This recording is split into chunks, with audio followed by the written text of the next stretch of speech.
listening to your radio. Whoa. Talking Heads is on your stereo, yeah.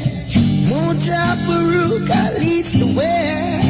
So just you let the station play, yeah. Say your teachings got to hold on me, yeah. Well, this is Kimani and you're listening to, you know, Mutabaruka. IRFM, Cutting Edge. Whoa.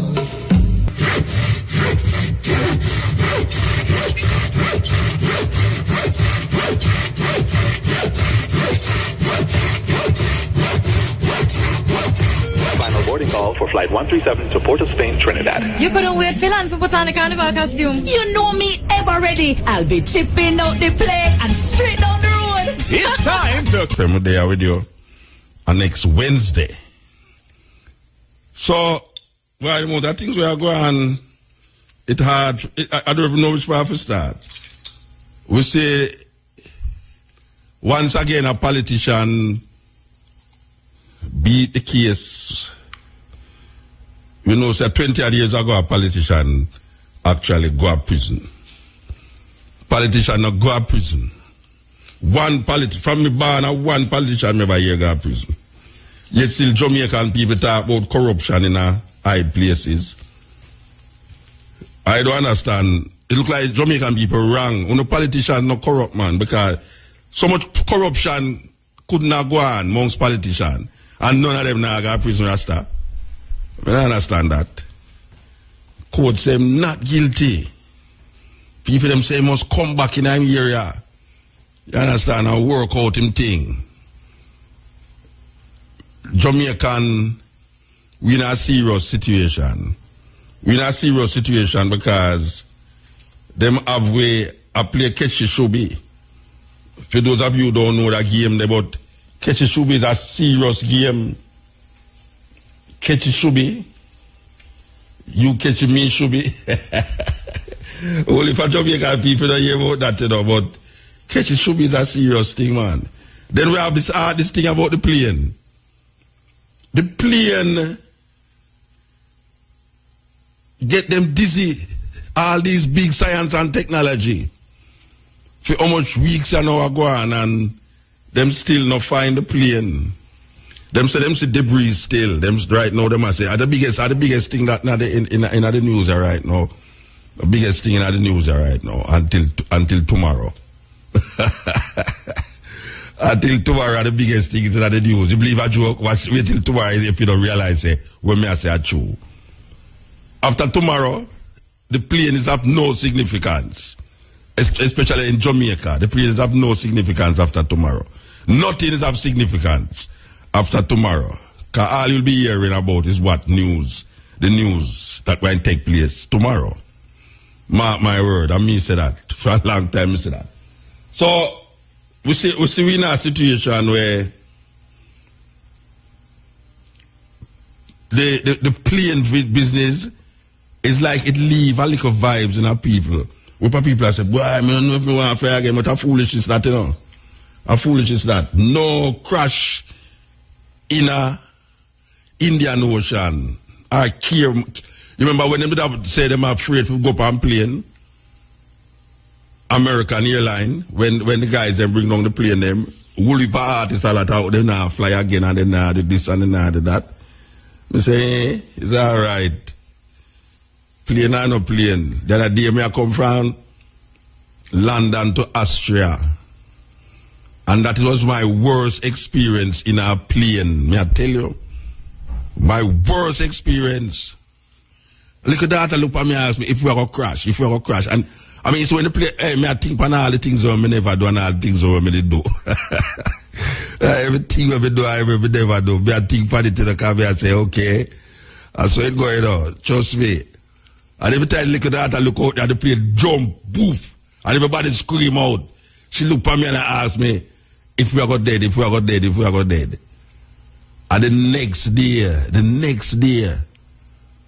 I sit down and the bridge, you know, bring me up, carry me come to Austria, say, it coming out the paper, say, there was a hurricane. me say hurricane. The plane are flying around hurricane. When me looking at the newspaper, even though me couldn't read it, but me could have recognized certain words and me realize blood and skirt. You can't imagine plane crash with me in Astra Rasta. We are come from London to Astra, plane crash with me. That would be something else to write in, believe you me. Anyway, we have to talk about it. We have a long flight from London to South Africa one time. It's about 8 hours. Yeah, I think it's 8 hours. You fly right across Africa. When you look down, you see Sahara Desert. You travel from London and the plane go right over from North Africa to South Africa. And you sit down on the plane, and may I tell you, man, me don't know, you have to sleep in them situation. But me know some artists, me know a sister artist, big woman artist, trust me. You see when plane dip, stewardess better come hold her down, and give her smelling salt. And I call her name, but I tell you, anytime she that plane, trust me, don't make the plane dip with she, I don't make the plane go like say it go over some hard rough road, Appear screaming and ball out in the plane. May I tell you. So, this plane gone down with 200 odd people in it. Them see some debris. Them see 100 odd pieces. Them don't sure yet. I don't know what 100 odd pieces I think would have doing in one area where them look for a plane and I don't know the plane. I want if the plane just turn submarine and gone on and it go sit down in a little island. I don't know. But it's kind of mysterious. It's mysterious because you not expect men and people in this technological time in a situation where a plane have them so giddy. You really not expect plane to have people so giddy. For 2 weeks, all the big science and technology where you expect them to have is of no significance right now. So, what they find the plane, I mean, we not expect the plane is in one piece, but for the sake of the minds of people, because you have some conspiracy theory go around the place, you have people that talk about aliens, you have people that talk about Bermuda Triangle. Them don't solve the Bermuda Triangle thing already, You have people that talk about Bermuda Triangle, and you have people that talk about the pilot was an alien, and him take the plane and carry gone on Mars or some outer planet. You have people that talk about the plane gone under the earth, and them down there. I mean, so you have people that talk, serious thing, you have people that talk to some country actually have the plane, sit down there, and wait to carry it up in some spaceship and all them something there. I don't know. But conspiracy is something where sometimes it's nice. It boosts up the thing because sometimes conspiracy is not a lie, It's just a theoretical thing where people hope say, I saw it go. Anyway, a cutting edge. Same time.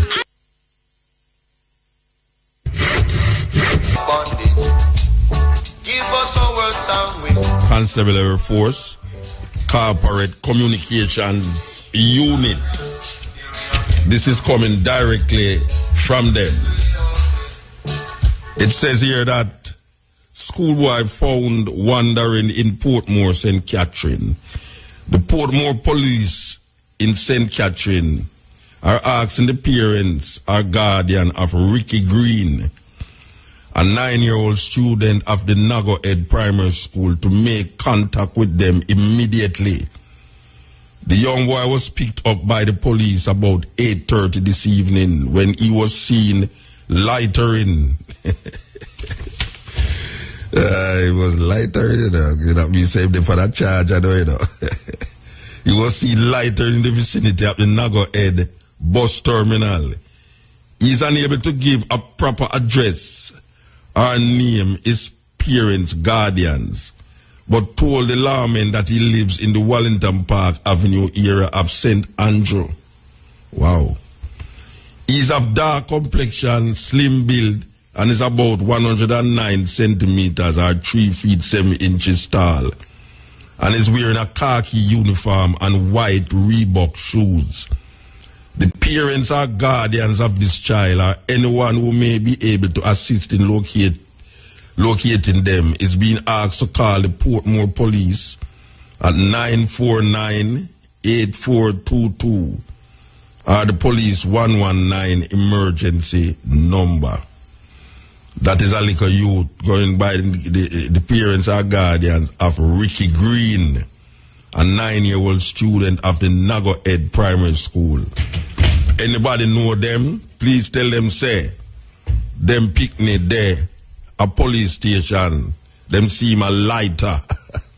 And that word there is a weird word, you know. Trust me, lightering, it come like trespassing. Anyway, that is a public service announcement from the Constabulary Force Corporate Communications Unit. So with that, I was playing a while ago. And we have said the conspiracy theories them is getting more and more. We have some people seriously, you know. When they talk to me, you know, Rasta, it's like it's something all out of Bible them I tell you about. I will not tell you people easy, you know. All out of the Bible them I quote Bible for sure. You say this thing here is something where they prophesy already. How people say so, man? People said prophesy in the Bible. And all I quote Bible scriptures and quote Bible verse to you about the plane, the missing plane. Because the amount of countries where I look for it and can't find it. You see, mystery is a serious thing, you know. Anytime people can't solve certain problems, then put it to mysterious occurrence, and that lead to superstition or superstitious thinking. That is how you have most religion start. Religion start out of trying to explain the mysteries of life. And when you can't come to know practical, natural answers in your human condition, we start to give it over to some supernatural being. We come out of the natural and go into supernatural. The explanation is not readily available, so we put it into the supernatural. A serious thing. Check all the stories them when you ever hear about certain things and see if it's people, not people who can't explain in a natural way the occurrence. See them gone into super simple little things. Until we tell the story already about this house where a woman living at this house, and every night she go to her bed, she hear whole heap of things that drop on the house top. And in the morning when she tell people to go up there and look, she not see nothing on top of the house top. And that go on for days and months. Every night she hear things that drop on the house top. And when she check it the next morning, nothing there on the house top. So she start to feel that somebody I do some hobby or some supernatural thing I go on. Only to come realize from someone that is somebody take out ice out of them fridge, the cube them out of them fridge and I throw up on top of the house top. And in the morning it melt, so them not see nothing. Somebody that forgot then at the night for come find out say, oh, that a go on, and some ice cube them a throw up on top of the house top. And when them wake up in the morning, not there, so them say, a dopey. Dopey at the house. And Jamaican people in a that thinking too. Anytime they can't explain something, before them search themselves, seriously search themselves, them gone in some wandering, supernatural, mysterious kind of mentality and thinking and some belief. Some believe in this and believe in that and believe in Tara knows what. A terrible thing. The greatest thing is to know. Knowledge is power. And knowledge don't give way to superstition. Because the strength of your brains and your consciousness is to unravel what is seemingly to be unravel-less. Like you can't unravel it out. A man have a roll of thread and he might unravel the thread and the thread knot up back. The idea is to find a situation on the roll of thread that is not up. For sure, yourself say, if you draw this part, it will unravel itself. Or if you move this part of the thread round the other part, it will unravel itself. But you don't really look on the thread now and because you can't unravel the thread.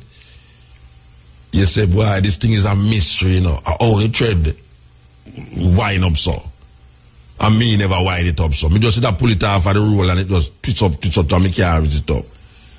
You know, say, dopey dip on me. I tell you, we are over the call a radio station. 2 weeks ago, we are over the call a radio station and I say, Pastor, I want you to do something for me, sir. Pastor say, I gotta look at something right in the matter on the radio. But for that, just lick him like I made with the radio. I gotta look up the talk outside in that tongue. I can't do them and talk in tongue. I don't know where she can talk into but tongue. Anyway, if I buy out him, I gotta look up and do man, I explain to him now, say, Pastor, me ear a drop out, sir. Me ear a drop out and I set it that way there. And him there. The woman I say, yes, sir, we need some healing, sir. And the woman start going with one rat in the radio now, like she no gone and the spirit now. That will make her ears stop drop out.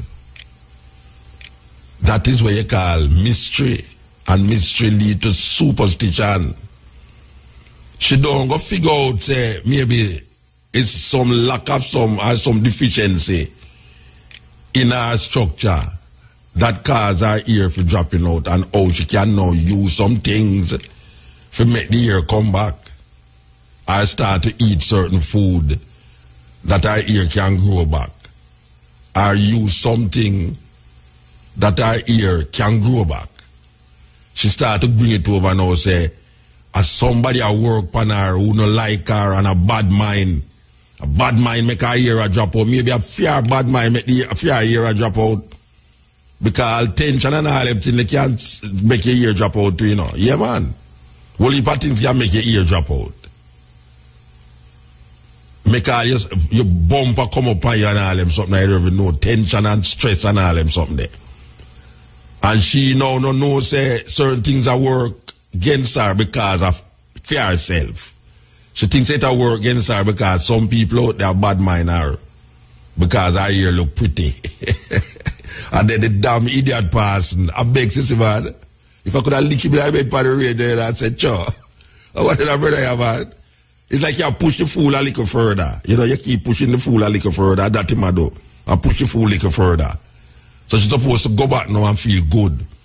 Like me see one of them I push down people on stage like him a foreigner now.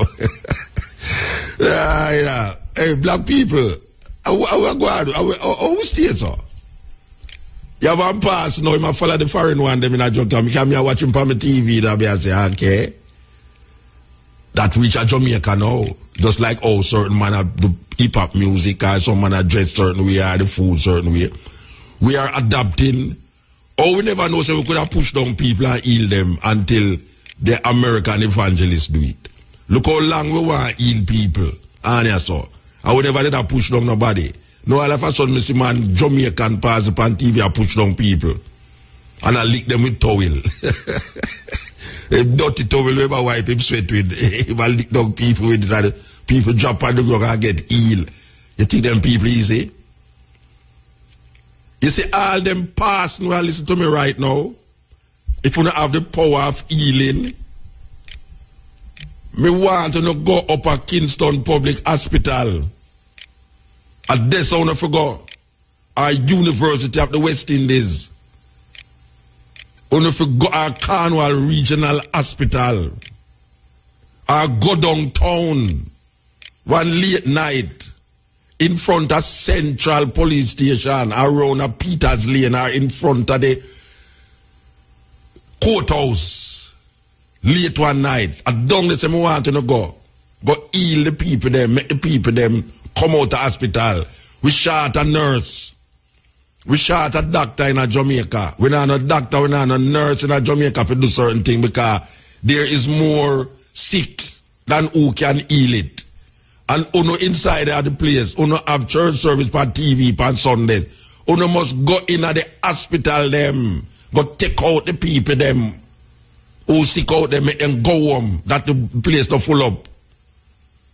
All them 1 foot man when me see a rock on the place, uno supposed to make no man them foot grow back. In the name of the Lord, hallelujah. Make the foot them grow back. Since we not talk about, we have some healing power from the Lord. In America, a woman and her husband was held again because they didn't do it the first time. Them refuse doctor help because them say them religion don't allow them to go to the doctor.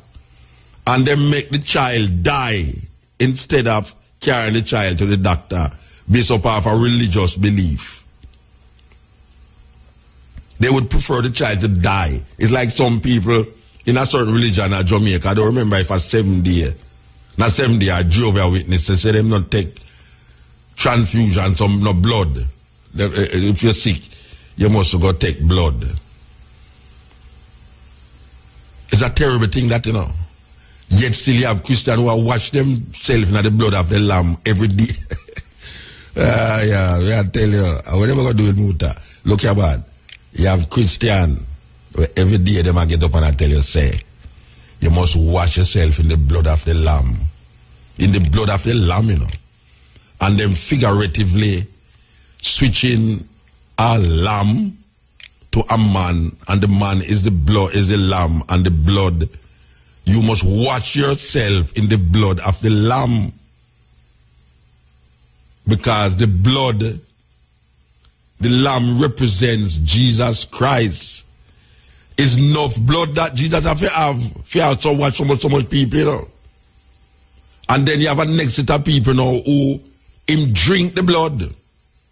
Him now wash himself with the blood, you know. You have some ball out about wonder working powers in the blood, in the precious blood of the, and they have a next one now where him drink the blood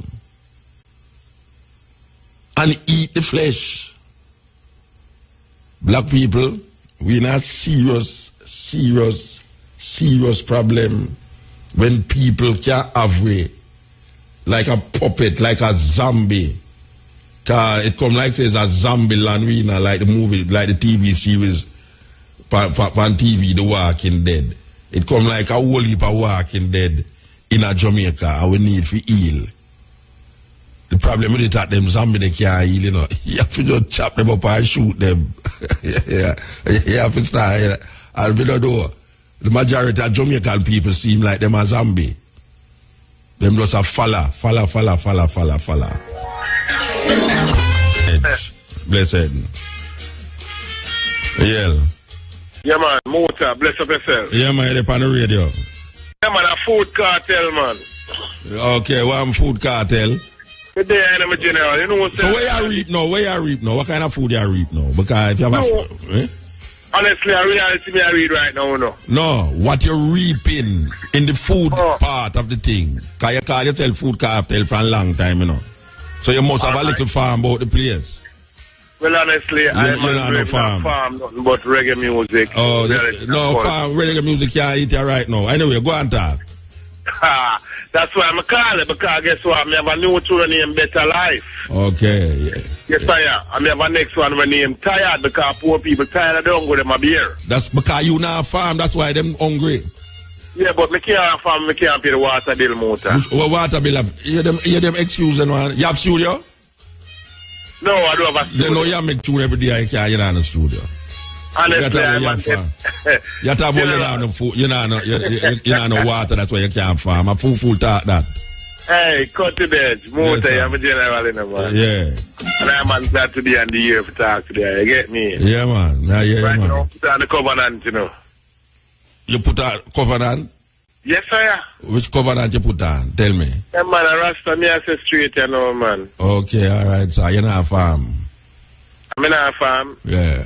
I'm land for farm, man. Oh, so no, first it was water, no land. Yeah. Because we don't land a can farm. A joke you make, man. You see, you take everything make joke. The water. First, then why not go? You don't say no water. That means say a water make you not farm. No, you have to say a land make you not farm. So you soon start to say you know they on the earth. You know which part of the plane there in Malaysia. Rastafari, you hear me about the two elements if you make your farm. You don't have none of them. No. Okay. Because the water bill too there. Yeah. And them take with the land itself in general. You eat how much time a day you eat? So what now? How much time a day you eat? I know some motor right about now, you know, I'll tell you the truth. You can't afford no food. In a sense. Okay. So you're hungry right now. You're hungry belly artist. Call it that no. Call it that. You can't name Cartel then, man. Cartel a rich man, you know. Cartel a one big man, you know. Yeah, man. Cartel is the general favorite thing, don't So when you have surname named Cartel, you can't come and talk and really like say you're a sufferer. Cartel no sufferer. Honestly, we are suffering in the mind, you know. You are suffering in the mind. That's true, yeah. That terrible thing that you do know. That worse than evil where you just talk about now. So you are suffering in your mind. Yes, man. I've been suffering in my mind because guess what? So what you do to take out yourself out of the suffering in your mind? Yeah, I just do a tune when I'm tired, you know. So that tired, does that make you come out of the suffering in your mind? In a sense, with help from you, Muta Baruka, who say the reality of music and want to put reggae music a bit farther in the history of reggae music, don't it? May I listen to you, man? Don't ask me nothing. Yeah, man. May I listen to you? Right about now, the food cartel them know about, we get the gimmicks and make people laugh and all Yeah, these you're things. done with that. Yeah, I wouldn't say done with it because people know me for that. So laughing is a good thing still, you know. Laughing help relieve stress, you know. That is true, but guess what? I can relieve the stress when the mind is comfortable. But people hungry right now. So you can't make them laugh? No, them smile. Okay. Laugh is different from a smile motor. You know that something. Yeah, but me never ask you about no smile. You bring up smile and laugh me at that about. Hey, motor, yes, you. You are saying them can't make you can't make nobody laugh now. No, because people are go through rough times. So you want them vexed. Nobody have to talk. So them and nobody not talk. Nobody not talk. Motor, somebody have to stand up. So nobody not stand up. So who nobody not stand up? Well, me will have to take the me will have to go up on the forefront. Oh, that means right you are the leader now then, with one tune. Yes. I don't want tune, motor. No, but you just tell me say you put on your covenant now and you start make people laugh. We want people look through the thing and visualize what is happening around them. And nobody now do that. I wouldn't say nobody, you know. Okay. I would have to like about 55%. Them now see it. Of the body. Hell yeah. Okay. There's something there. Right about now, we just finish up 2 videos, finish up 2 proper songs. You understand? What we try to show people, say, hey, listen, we're tired of the hungry beer. So what you going to do about it? Well, I man can only lead, you know. Yeah, but what the leader going to do about it? And that if you lead, no joke, if you lead and can't find a solution, you know. What the leader is going to do about it? Motor. Yes, sir. Leading is halfway. You get me? No, you mean ask about the half. Destiny is the next half. What you going to do about the hunger that you're singing about? What you going to do about it? Not what you going to sing about it. You say you're a leader now. What you going to do about the hunger that you sing about? Well, the most of me can do, you know. Yeah. Is advice. And people can listen to a food cartel, I say. Okay. And put it in the right direction and see what them can reap from it. All right, sir. That's the thing right now in general. All right. You know, so honestly, a 2 time I man visit the place, you know. Which place? Up a Whoop Garden, man. Up a your restaurant. No, you we know? not a restaurant at Whoop Garden, man. Again, you don't have it again. I never have it before. A lie. And them say a your restaurant. No lie, no night, man. Me tell you something, you tell me say a lie, Rasta. Me should have sue you for that, you know. No, you're not going to sue me. Then if me tell you something, you tell me say a lie. Anyway, you know. Alright, you say you have 2 tunes where you lead the world in and you are going to save the world, you know, and all them something. Mind them crucify you, here? Because so them stay. Honestly, I respect that out there, you know? Yeah. Because you find that you see the light and you want to expose it to other people, then push you down a little bit further. Crab, yes. All right, Bridget, you have to move though. You got worried about, but I was saying you didn't invite for all them advertisement the way you just do a while ago. Yes, no problem, man. But more want a link with you after here still. Yeah, call the operator, man. All right, no worries. Yeah, blessed. Yes, that was Food Cartel. Him say him stop make people laugh, you know. He might deal with some serious issues and him gonna lead the thing. You understand? So we have to look out for that. Okay. So we have a documentary I have to play for you tonight, you know. What time it is, I know? 6 minutes, 8 minutes to 7 minutes to 11. We have to play this documentary for you. Believe you me, yes. Cutting Edge. Cutting Edge. Stop talking to the man and talk on the phone, man. You see it now. He's going to make me hang up on him, you know. Yo. Blessed. But, you know, long me I tell you if you talk on the phone, brethren. Aye. Yeah, man. Aye. Wagwan, sir. A Cutting Edge. But you have a meet now going around the man. Aye. Rastafari from the east. Wagwan, aye. Hey, you know, say a whole heap of time you call radio. You tell your notes, so you don't listen to your radio when you talk on the radio. Aye. What is this man? Wagwan, Rastaman. Cutting Edge, Agwan. See, boy, they are just like the bicycle sprocket tire. They are stand up. Last year, I you know. Yes, I am. What me I say, I am out. More on the eye, make the Rastaman them know, say boy, them to throw the foolish and just stand up and just know, say boy, them to do the right thing in the world in higher. Yeah, when me say about that, if you want them know, you know, just tell them, man. Yeah. Because right now, some of them are going like to say, boy, them don't know, say, boy, there is a majesty, they don't see it. The man, them just do some things and they will check them course and them say them a Rasta. You know, see it. Where them are do? The man, them all go all a shop, say them a gel here and style and them thing, you know, see it. Say them a gel here? Yeah. Okay. I use gel a style here, you know, see it. Them things in a work out. A fake Rasta here. Okay. You know, see it. Fire me bun pan them kind of man, they know fire. Seeing. Where you live? Well, me live in a White House then, but me come from Danvers, Pen. The place named Danvers, Pen. That's where me come from here. You know, see it. Okay. Yeah, man. You have no fire for go burn, man. See. You have no fire for burn because a whole heap of ones that do that. A whole heap of ones that do that, here. You know, see it. Yeah, man. You see a man like you, Mota? Yes, sir. I give the man neutral respect, you know, yeah. I don't give the man respect with gear in my head, you know. I give you neutral so can you know, where say you don't give me respect with wine in my head? Me not give respect with gear in my head. Gear? I give the neutral, that's why I can see right to why I deal with saying. Alright, sir. Saying, and right now, more than I stand up saying we saying, because right now, they I teach up some youth, some knowledge thing. Saying, them a listener, you know. Right now, and them are listening to your program still, right now. You know, see it. Because you see stepping razor, Cutting Edge, them things they lead up prosperity and make man and man know themselves. Make man build up them barrow. You know, see it. And the Rasta man, them to know that too. You know, see it. Them to tilt the soil and plant food. You know, see your man say, nah, no water and him nah have no land. Them a joke, man. That was man say they want to rain. You know, can't get some drum and get some real water. The man say, "Blah blah land Rasta." Where you want him do a concrete? Him live for where you want him to dig up the concrete? Concrete. Have no land Rasta. The mood enough country there, you know. Enough country there, you know. Because the government attacks a free land where man can chop down and go plant, you know. You know, see it. Well, you know, it's like him saying put on him covenant.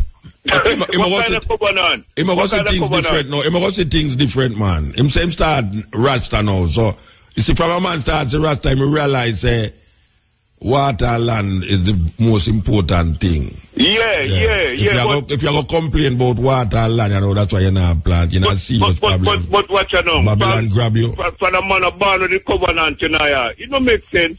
Because fake covenant, you know. Yeah, but no man ever born with lax Rasta. Me never born. Yeah, that's true still. Yeah. You know, see. But when I say, if you're not planting food, it's because you don't have no water and don't have no land. Babylon grab you. Yeah. Babylon grab you. Yeah. Yeah, because make you wander now in a jungle of madness where you eat every day and you can't plant nothing. You have to realize, say, any man where, say, my Rasta, are in this part of the world, yeah, and him can't plant nothing, Babylon have him. Yeah. Because Babylon is supposed to have Rasta in a situation where he can't plant nothing. They know that tire. You know, see, because we say we are Rasta, you know, we are dealing with the alternative lifestyle. Some of the Rasta they make Babylon have them in a fireball. Yeah, I know that. Yeah. Some of them, you know, them ways how them with them a deal with, you know. Yeah. You know, see it. Real Rasta man, Babylon have them the real Rasta man, you know. Babylon have to respect real Rastafari, you know. You know, see it. I saw a man see it now, man tradition, you know. You see me? Well. Yeah. Because right now, King Selassie put her to man to try to know, say, hey, make I tell you something, Mota. And nothing, you know, man. You know, see it. And nothing I go through, you know. Man say and say, oh, dirty Rasta boy and moldy Rasta boy and thinking Rasta boy. He till him still and they feel like I know, you know. You know that? Yeah, man, we know that, man. Whoa. We don't know that, man. See? So right now, if a Rasta man want to make Babylon have him them way there, you know, see it. Yeah. It's up to him, Yeah, anyway, we have to move. So what you do with the man? Where you say them do cream up? Where you say them do with them locks? Where you say them do with them locks? Where you say them do with them locks? They've got to do it. What them to do with it? Yo, you gone? All right. I don't mean lock you off. A digital lock you off. Man, say never do things to them here. I true. My talk still. You know, me see some man out there now that me I wonder is where I go on.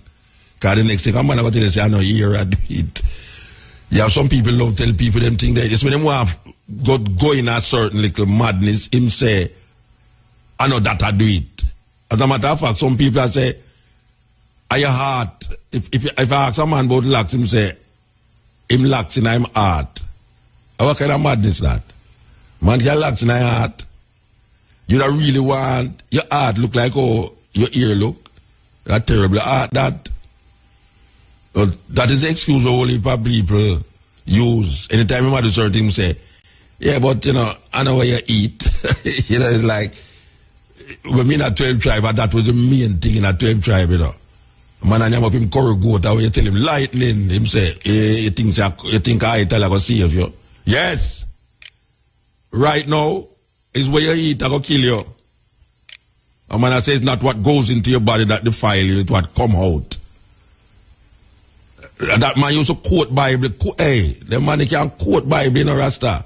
And when them do madness, you know, them say, it's not what goes into you, it's not what goes into you, is what come out. And did not the Lord said, rise, Peter, kill and eat? We got through some blows and skirtings with the people in the Rasta. And we are telling them about food and the ital liberty and them thing. The man leak that down. So you're ismist. You deal with ism and schism. You know, see, Rasta now dealing with food doctrine. You better find a food doctrine, you know. With all the things that we surround with us, so now, we better find a food doctrine. And if you don't find a food doctrine, you better find millions in the bank. That's when you take down sick, you can go get some kind of reprieve. When you don't live. When you don't eat the mad food and the crazy food. Make sure so you have a whole heap of money. Because you see now, poor people are dead in a hospital because of some simple little sickness. We could not get better because they don't have no money. People just are dead, so. Them not tell you. You don't see it in the newspaper because no shot them. The people them who are dead in the hospital and shot them get shot, you know, so you never see it say, you know, man dropped down in hospital from whatsoever. But enough people are dead. I go hospital and are dead because them say them want this and them want that. And this a doctor say, you have to go get this and you have to go get that. And you can't afford it. You never tell about money can't buy life. Not now, maybe then, but now, you have to have money. You have to have money to take care of yourself.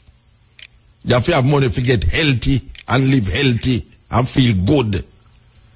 Yeah, man, I tell you about, say, boy, him no want rich, him just want have enough. What is enough? Enough is not enough. Not in my perspective, yes or no. I want to tell him no want to get rich. Why you don't want to get rich? You say, why the rich man, you know how the rich man live? A madness. A madness. Me would have preferred to be rich than to poor. I don't know where black people get them foolishness from.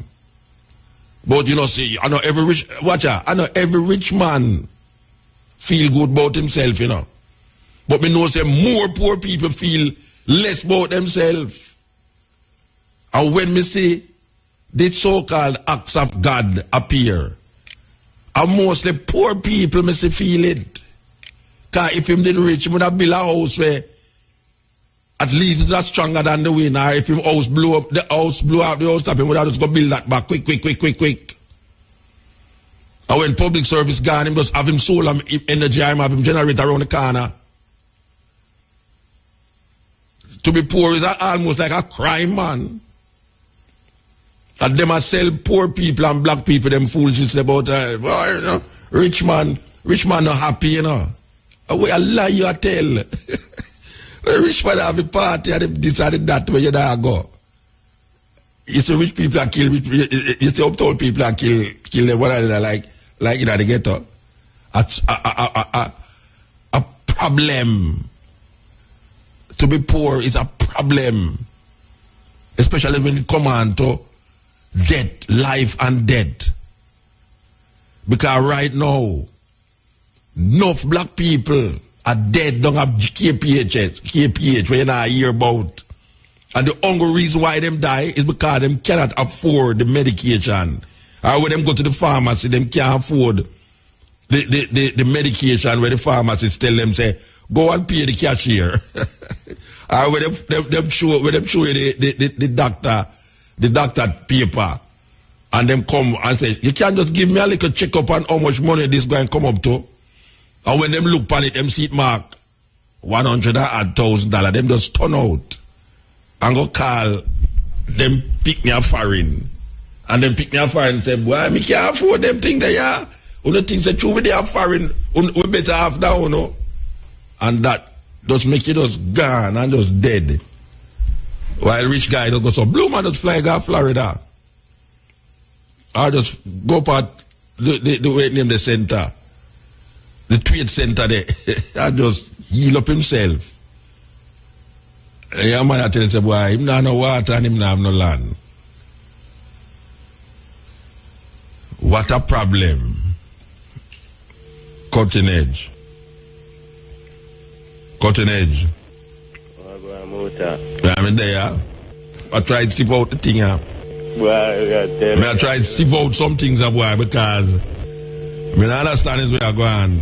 Well, myself, I don't understand anything to Muta, but trust me, we are laughing, I laugh, they are laughing myself. Where you laugh at? Tell me where you laugh at. Because my people say you're mad at Muta mad, you know, because that them say no Muta mad, the youth them. Muta what, tell us, I don't know. It's what that's a in your place there. It seems like, I don't know how I'm going. I want to find your pillar.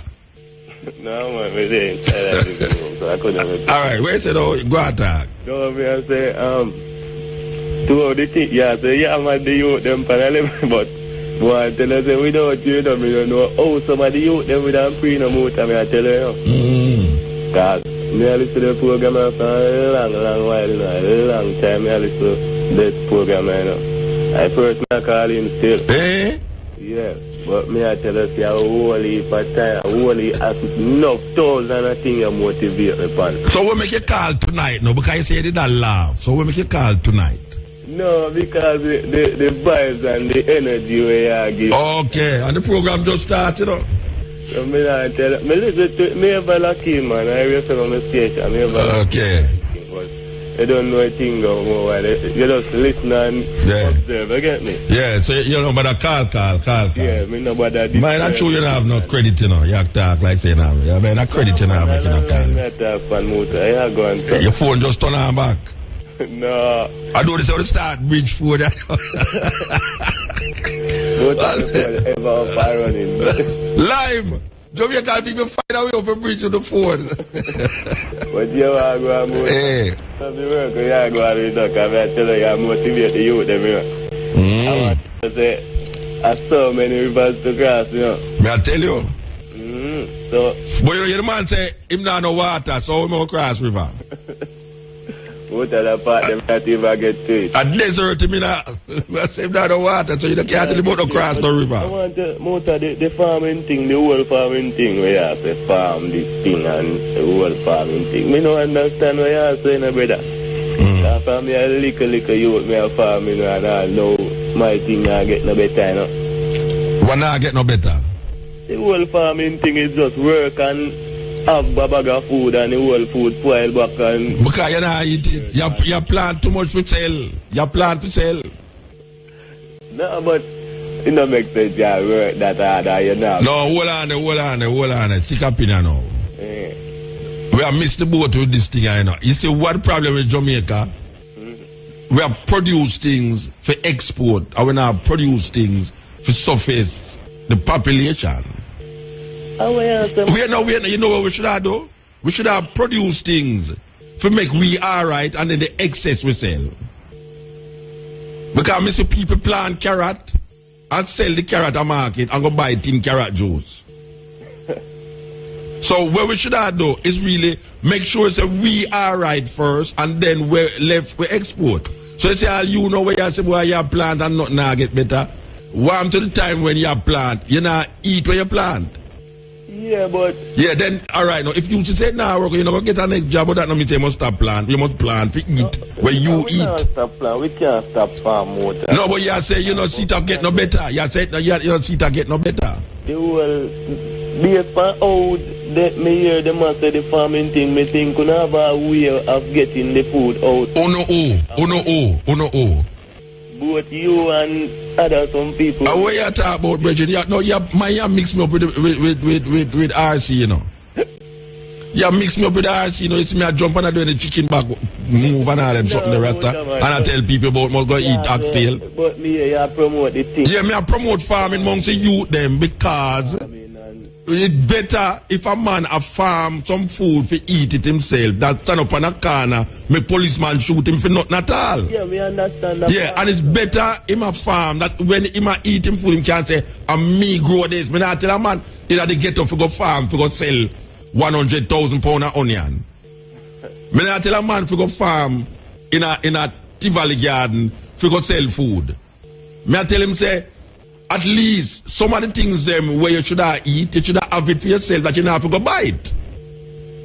Me not tell a man to go export, to go plant in a trench town for export nothing. Well, me I tell him to plant in a community that if him used to have color, hey, watch out. There was a time in that, you see, Olympic way. Yeah. Olympic way from down a 3 mile, they go right up at the top, you know. A pure coolie used to live out there, you know. And a pure calalo used to grow out there. And you see, any Sunday at all, you can go out there, you can get calalo to buy and pop chow. All right. When me I say, them people that never used to export calalo, you know. Because them know say Sunday, everybody going to come there to come buy them calalo. And them now also can eat out of them calalo plant. Yeah. Me not tell no man. Me I know Mr. RC, we are talking about export, this export, that you know. Me I say, we, a little man in a corner, should have able to help himself and save at least $100, $200 by helping to feed him family. And him not. So if you are plant 100 pound of onion, you know, and RC can't get for sell it for you, you're not serious problem. You can't tell me say me must help you to get it sell. Me not tell a man for go plant nothing for go sell to America. Me I tell man for plant something for help himself. in terms of how him a eat, or what him eating and how him eating. Instead of him go the fast food, American fast food, we are poison way. He will have him own little vegetable garden where him can go pluck him little thing and cook it in him yard. That them little farm in them yard. When I talk about not 100,000 land where you plant your pineapple pan if you go make pineapple juice for send go foreign. But based on how the brother we just talk to you answer, you know, where you are telling the farm. I know that level him think. Which you mean Vibes Cartel? You mean Cartel? Cartel. Eh? I know that level him a pre-fan because him can't tell me say him not have one look landscape on here. No, because you see him a seen a music, him a work with him a farm music. But the level where I take it back now when you are telling the farm, I think they are telling the farm a big piece of land. Yeah, but me not no big piece of land. Me not no whole heap of acre. Me not no acre land, you know. Me not one family where left land for me, you know. We don't want to have it. Yeah, but when me I tell you say, me a so. Don't have no acre land a plant no food pan, you know. But me know say it important for you have something that you can alleviate certain things for yourself. That means say anytime you want a little food, you cannot go in a pick in your garden and run go back. You have tomato, you can cut up your slice of tomato. I understand what yeah, that's what I talk about. Yeah. There was a lady who me used to work with, man. Yeah. And that lady there, well, her yard concrete, and you know what she do? Yeah. She cut off some plastic jump, and get some dirt and put in it. You might tell a man them say fix. That's how she plant most of her things. Them not tell you say a man show me some, you know the buckle them with water coming out. Yeah. Them cut the buckle, slice it right down. Yeah. And put dirt in it. And if you ever see the lettuce and the scallion where the man having at the buckle them, and them take them send some picture come show me. I know for them they produce no motor. Me know people in America right now. Me know people in America where a plant on top of them what them call it high-rise building, and I reap food from them high-rise building. You have a brother, not a brother. You have a sister we call me from in France, somewhere in the south of France there. But show me all a picture a garden. Say from she hear me attack, she started planting a little garden on top of her house top, and it was so it just give her a different feeling. You know what I say? So me not a bungle man where I tell a man about we need to go export food. No, me I say we need to have food for ourselves that we not have to import so much food. Because 60% of the food where we eat is imported food. And so it's going on. So if we are import 60% of our food and we are planned food for export, you know, it's a madness. A real madness, well, that's why you have complaints. Say you plant how long now, you know, see that get no better. That's why you have that. We not complain. The way you do, you complain, man. You going? You're one of the Malaysian them in the plane we can't find. Because I say, you tell the people in the farm is like a thing where we could make a different living out of farm. No, me not have to make no living out of no farming. You know. Me I say, listen to what me I say, man. But me I tell you, that level them that thing. Yeah, but me get it clear to you. Since you did that thing one way, me tell you what me I say. Me already get it clear since. No, but let me say it again. Give me a chance to say it again. No, you know what I mean. On my program, I can't say it 100 times. Where you talk about? But me not pay digital it though. Tell me now. Me not pay digital it though. You pay digital. That's true. Me pay them, and that's why I know why you pay. All right, go on, talk. Where's your officer? But me want to know still. Me love how you motivate you them for everything. Yeah. You see the whole heap of ways them put it to this life thing, you know. Yeah. Them have a bag of a road where they might show we, you know, where they might say at the right road, you know. So me just like how you outline the thing to the youth, them and make them know say how you have to just stay positive and stand up for your right, you know. Yeah.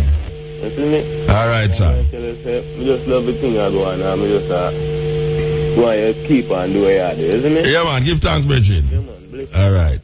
So now that me lucky, man, me can't show me that go say, well, no one here again. You see, when me tell a youth to go plan something, me not tell him to go plan something, to go make it a profession, you know. Me never tell a man if he stop sing and go perform farm or stop look girl and perform or whatsoever man do and go farm, you know. Me I say 60% of what we eat come from foreign. That means that most of the food we eat is foreign food and it is not safe. We can see that, we can show you a document on top of document to show you say most of the food we get from America is not safe food. So I am saying that we should take the responsibility upon ourselves. For at least if we eat enough kalalo, we plant kalalo, that's we not have to import kalalo. Even though we don't know if we import kalalo, but we import all pop chow.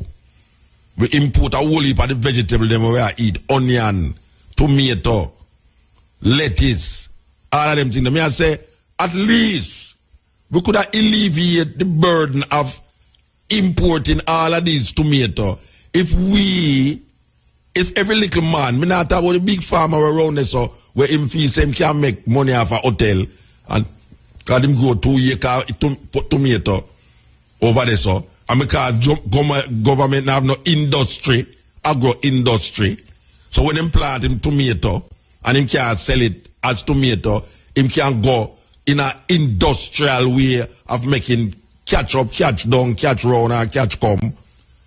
Him need for have scallion time and all that when him can make sauce with it for support Jamaica and what left him can export it.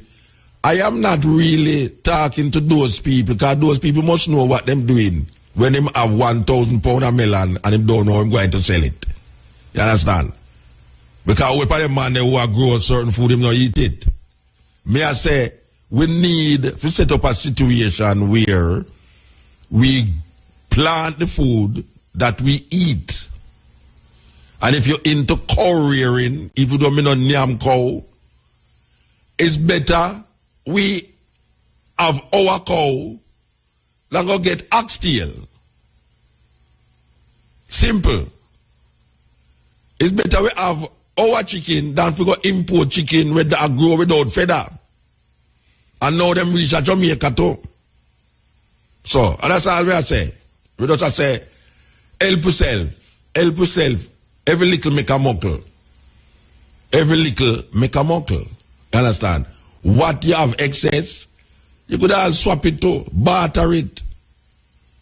Yeah, you have people over there, so him have okra, you have tomato. You say, boy, right now you want to see my pot look like it want a little slippery night, you know. And them say, you know, say, tomato too expensive from foreign. Him you go so bam. You get 2 tomato, you get 2. That's how we know it. That's how we did know it in Africa. That's how we used to do it before guys come, they come show you something different. Whenever they have plant food in Africa for send guy Europe until them come then I tell you so them want flowers. And at that cripple Zimbabwe. At that cripple Zimbabwe. Because most of the farming was to export for England, especially flowers. So we was trying to satisfy European taste, same like the cane, long as so. But the reason why we was planting cane is not for ourselves, it's for help white people in England with their rum and them sugar taste. We never did eat cane, long as so. Or if we did eat it, we'll have to teeth it. Right now we reach a situation where we need to feed ourselves in abundance. We need to have food that when we have food for ourselves, it's a simple thing. Who can fight that? Any little thing. That's why I tell you, the little man when him cut off the thing. Your brother called me and tell me, say, don't a Portmore. Say, a man put one of them, the water tank on top of him house and cut it. And right now him have plant now a shoot up on top of him house top. I think a joke business that. A serious thing that when you say a man put a tank, cut off a tank, gets all cut off tank and plant banana, plant in night and then him can't come call me and say, boy, Muta, boy, I have a sweet bunch of plant here, so from top of my house top, concrete jungle that, him not have no land. I'm gonna develop the water there. That funny. That is funny. Okay. Look at there, so cutting edge. Cutting edge. Motor. Yes, sir. Yeah, good night, bossy. Yes, sir. You may try to figure out what you know. Yes, sir. Being a government sector, see? Mm-hmm. Every year, we have to file up something with them called declaration. So even though you just a little one house, you just one car. Yeah, you have to declare. Yeah. So me I look into it, you may have penny now. The current thing, with current and them man. Even though a judge come and pass the judgment and say, boy, we're not going to further with this thing. Nobody no look into it if you say my question how them man get them whole power house and buy out the whole of St. Elizabeth and them something. Oh, and buy out the whole of St. Elizabeth? Where else, man? So where you live? Me there in St. Elizabeth, yeah. But I mean, saying you don't live, what you mean? You live on Finland? No, I don't live in Finland. I send catch my mind, yes, but me don't have because I work. No, so nobody don't have St. Elizabeth no one nothing but him? No, I never really said that similar about them. Oh, you don't have sweep the thing. You don't have sweep it and I say own the whole of St. Elizabeth. No, I said in terms of value. Yeah. Me not be for him alone either. So it's a landlord, land baron don't have St. Elizabeth. So which part don't have St. Elizabeth him own? Why from Santa Cruz come? No, wait, you can't say him own Santa Cruz, Rasta. No, whole of Santa Cruz. No business answer, man. Him own a whole heap of business in a Santa Cruz. Whole heap of business, man. Tell me one of the name of the business where him own. Well, one TV station or that one I think. Him have a TV station down there? Yeah, man. What TV station name? BOJ TV. Him own it? Where else, man? And no Bank of Jamaica own it? No, man, I got... Don't say BOJ. We think a Bank of Jamaica. Oh, them thing there. Yeah. They say, everything just drop, everything drop, nothing to query upon all of them transactions. Bank people come and say, yeah. Bank people say, boy, 7 million draw today and 12 draw tomorrow and then work something today with $1 million and by next week then come draw some more. Everything just drops up. Let me tell you something. We not gonna know nothing. We go on. We not gonna know where really go on. Cause them give you, watch out, them make you see where them why you see, you know. And they make you hear with them why you hear. We not gonna know nothing. Well, I mean, if you look away, because it look like the judge just try to fight the DPP and really try the thing that well, the DPP says she not agree with the handing down, you know. You remember she said, you know, she not agree with initially, you know. But as a lawyer and the DPP, she have to go along with what the judge says. Because initially, them have them little thing and thing, I realize that they're not doing each other. So, for a chance, she gets to dash out the thing, she just dash out it. And say, boy, no answer, nothing to answer to. Well, watch your man. You remember when the brother named Azan? You hear the whole of Jamaica did in harms about Azan. He said, Azan got back and get in job and everything. And then quiet down and that is it. Well, what? But nothing going to happen, brethren. At Jamaica, we there, you know. A corruption we live in here, but you see corruption from the top, just stay up on the top, it not really get arrested and charged and booked, you know. I don't so it go. So, you know, where we are going to do about it? Where we are going to do about it? Where we are going to do about it? Well, I mean, I know. We have to go pray, say. Pray? America, yeah, what they want. Pray? Not really pray. You know what? Pray need to go on already. The same man, them that the corruption I pray too. Them same man I pray to the God church. You're not taking out the preacher taking out. Where politicians take all if the preacher take your response on that. But you know, one of the lady them, I must say mother and say she's a God-fearing person. Well, I say and she pray the whole time. Then cartel in a quote that to say God and raise. Then you know, here a daughter come inside that and say must get where him now found guilty because she pray to God. I know what she name to come in now. Some guys are, I don't remember what she name. She say, when Keshima asked her, she said, no man, we have trust in a God, man. He might go found not guilty. He might go trust in a God.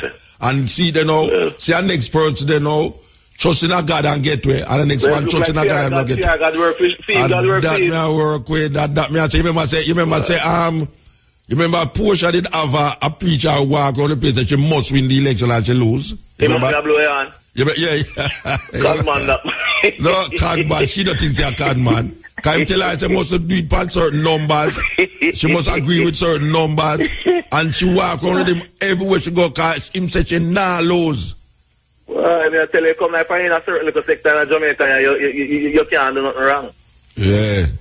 You can't do nothing right neither because none of them not do nothing right. I try to live good, boy. I mean, I tell you, I have it all different way. No, but when I try to say, them can't do nothing right, it's not can't do nothing wrong. It's pure wrong them I do. Hey, but I can't find highlight it with nothing wrong then. Yeah, them can't do them wrong, can't correct up in any time. Yeah, I saw it go, brethren. And it now goes all the while, you know. You push a dog around for so long, one day the dog will turn and bite you. It's a boil, man. It's a boil up. Yeah, man. All right, sir. Give thanks. Bless up. And it's not even water boil, you know. It's cornmeal porridge. You think cornmeal porridge, that's some easy bun that. When that goes up, pop. You ever see cornmeal porridge too thick? And when it goes up, it gets some ear and it goes up, pop. Make that drop on you. And that's a Jamaica so there, you know. That cornmeal, they will bubble and move. And then all of a sudden, you just see it goes up, pop. And just pop. Seriously.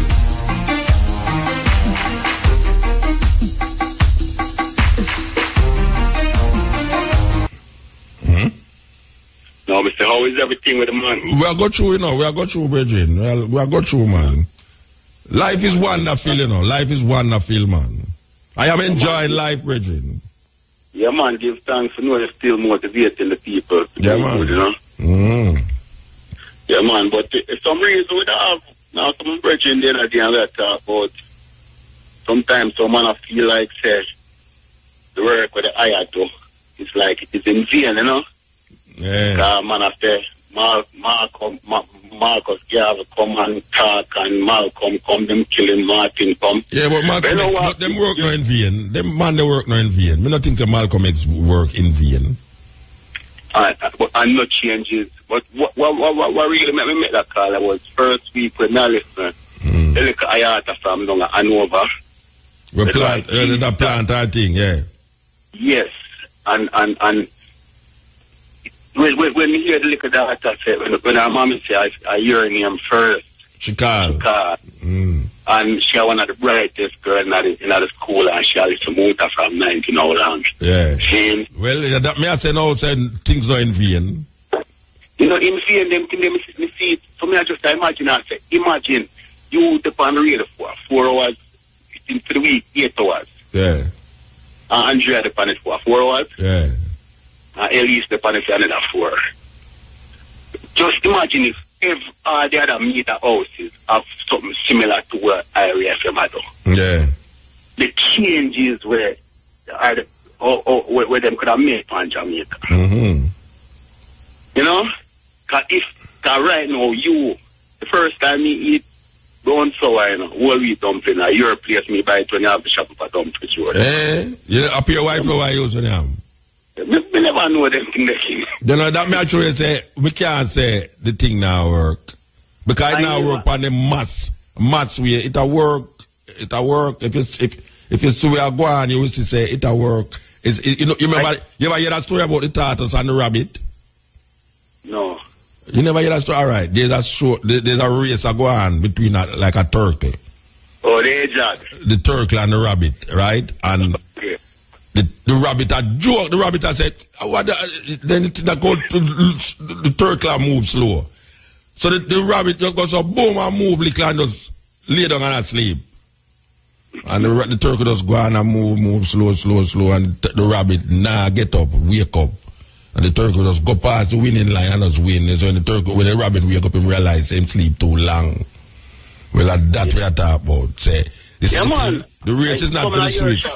Yeah. Come in your shop and it's down for one of them tree chunks that we are cutting in half. Yeah, man, remember the chunk them, man, when they put them there for a purpose, yeah. 1994, I remember first time I eat brown rice was in a year store, you know. All right. And well, I don't know if you remember one time a man come and ask you, see a book me Haile Selassie the chapel that time I thought you didn't know. It's a record name, so you tell me say, no, it's a song. Yeah. And soon as I come in a foreign, I go to a concert, I know some see the whole of the jazz collection with the Bob Marley thing them. Yeah. I'm see the CD with the Haile Selassie the chapel. I'm buy the whole of them too, you know, the cheap. That good, man. Like, yeah, man. Well, me don't feel so when I do this in vain, you know. Even though when we look on how the thing I go, we realize, but why black people are tough, you know, but you watch a man, you have a whole heap of ones out there. It make a difference to them. But the thing is, your hours and Andrea Williams and Elise Kelly hours outnumbered. So yeah, well, Elise every day for 4 days. So, you know, you have 16 hours. Yeah, but I got the 4 hours, but you have 1 million other media houses where influence to keep them. Yeah, where the people listen to. Yeah, you see, if them that get the influence now from like a Muta, more. Yeah. So I say we should go look at that job for the next radio station and just work on the two radio stations. No, the people them, they are media houses them for see the goodness of what they work. And to say, yeah, we need to do something enough to make Jamaica better, because people listen to radio in a country. Yeah, people man, listen definitely. to TV. Yes. And if you ask what the people them foolishness, the people them are going to act foolish. Yeah, and not only that, if we did that, if we never did do something in terms of popularity, I can't tell radio station say popularity, would have come off already. But given that the same program them where you talk about, where you just mentioned, is the most popular programs at the time when them are come over. I know. But with the 20th radio station, Andrea Williams program is the most popular radio program at Sunday morning when it come over. Elise Kelly program is the most popular program at the time when it come over.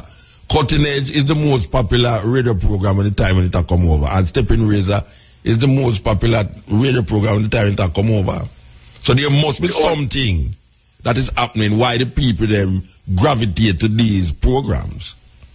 The only time I listen to radio, you know, see, as soon as I come off, I turn off my radio. So as soon as Elise come off, I listen to 3 programs. I listen to Bob Clark on Sunday too. Okay. But I listen to Bob Clark, Muta Baruka, Elise Kelly, and Andrea Williams. Okay. After that, I just listen to my one thing. I don't listen to nobody else. Okay. All right, sir. Well, we're going to make you listen here right now because we have a thing we're going to play. Yeah, brethren? Yes, King Charles, again, Mr. Man, just keep up the good work. I are some of the first that I graduate with you having. All right, sir. Give thanks to hear that. I am still there. I am still there. We used to hang up with antenna with our clothes hung out. I'm not what it them time I was living already on the grill. Yeah, you're in upper 6 now. You move from 6 to upper 6 now. Yeah, I internet reality, I don't fight. Give thanks. All right, Bridget, give thanks. The more life and more strength and prosperity for the year, King. Yeah, blessed. Yes, all right now. A couple years ago, we play a documentary named Meet the Truth. MEAT, Meet the Truth. And we also played it when we did have the TV program named Simply Moved Up on CVM. We played it, pan it as one of the program then. Well, as you know, we don't have the TV program again, but we still have the radio program. Well, it's one time we play it, and we're going to play it back tonight because we're in the food vibes.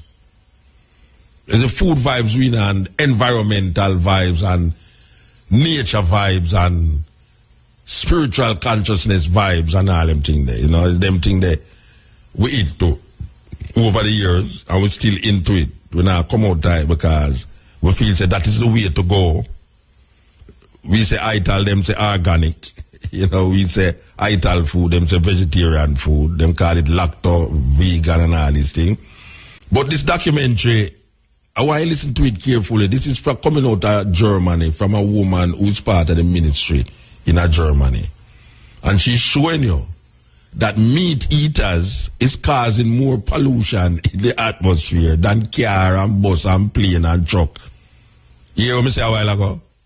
Meat eaters is causing more damage to the environment than car, bus, plane and truck. We're going to play it, let me hear this phone call. You're blessed. Mota. You're blessed. Yeah, man, say, if you have a mind and don't want to farm, and what can a man talk about? You don't have no water when you have rainfall. You can build catchment. Well, maybe maybe in the place where he live, I know him own it and I rent him a place. Maybe it's an apartment building him live. Mota, indoor farming. Yeah, me know, but him don't know about them something, man. The man say my farm music. I want to produce food. I not produce food that way. I have a name, Food Cartel. Come on, man. Well, the food when I talk about is food for the soul, food for the brain, food for the spirit. What is it about that? Any type of farming in a motor and fun, you know, carry the stuff. All the farmer we are ball say, him a farm thing and it a spoil upon him. He not produce the farming. Nobody don't know him as farmer. Motor, you know, one community you are a farmer. You have a look at thing and move house to house. You have to promote a thing. You can't sit down and make the things that might spoil up by them. Well, I only a farmer things spoil up because RC, they then I tell people for planting and them not have nowhere to put them on the people them things. Yeah, motor, you have a market in a motor, you have a house, you have a community where you can move. Me know, but you see, alright, you see, if I was the minister, I mean, as I say that, if I was the minister, I would put more emphasis in trying to alleviate the amount of food that we import and deal with the local market before we try to go to the foreign market. Because when you tell people to plant thousands of this because foreign market need it and foreign market need it, people just turn to that. People just say, right, the government have a way for export onion, you know. We're going to plant thousands of onion and when they get plant the onion, now it's too much. Motor, stick up in and big up to all of Westmoreland, Chantilly. A serious thing for stick up in, but I could go and see if we can stick it. Motor, you know me motor. Yeah. You got Vibes Cartel, like you that can't sleep. I know God the by inside. Okay. What I say motor? So which part, who they are your side? God the by my side, IRS from the by my side, motor the by my side, same way. I need to stay strong by my side, motor. Motor the by your side, but God the by cartel side, that terrible thing. Alright, me gone. Here, brethren? Hello? Alright, hello. Okay. We want to play this thing here before the time get late. Okay, me can set it up as now. Me can see if we can tune in to it, yeah.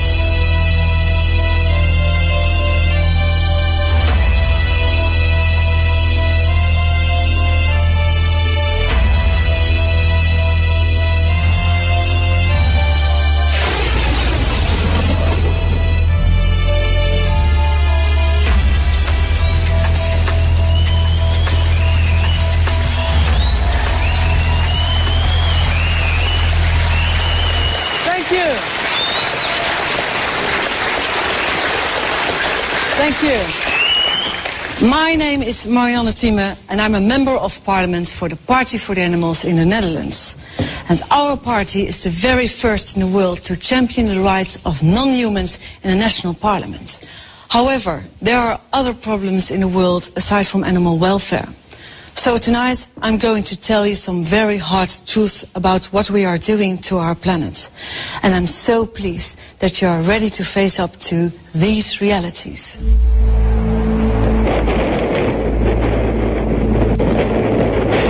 If you look at the 10 hottest years ever measured, they've all occurred in the last 14 years. The world is heating up fast and we have ourselves to blame.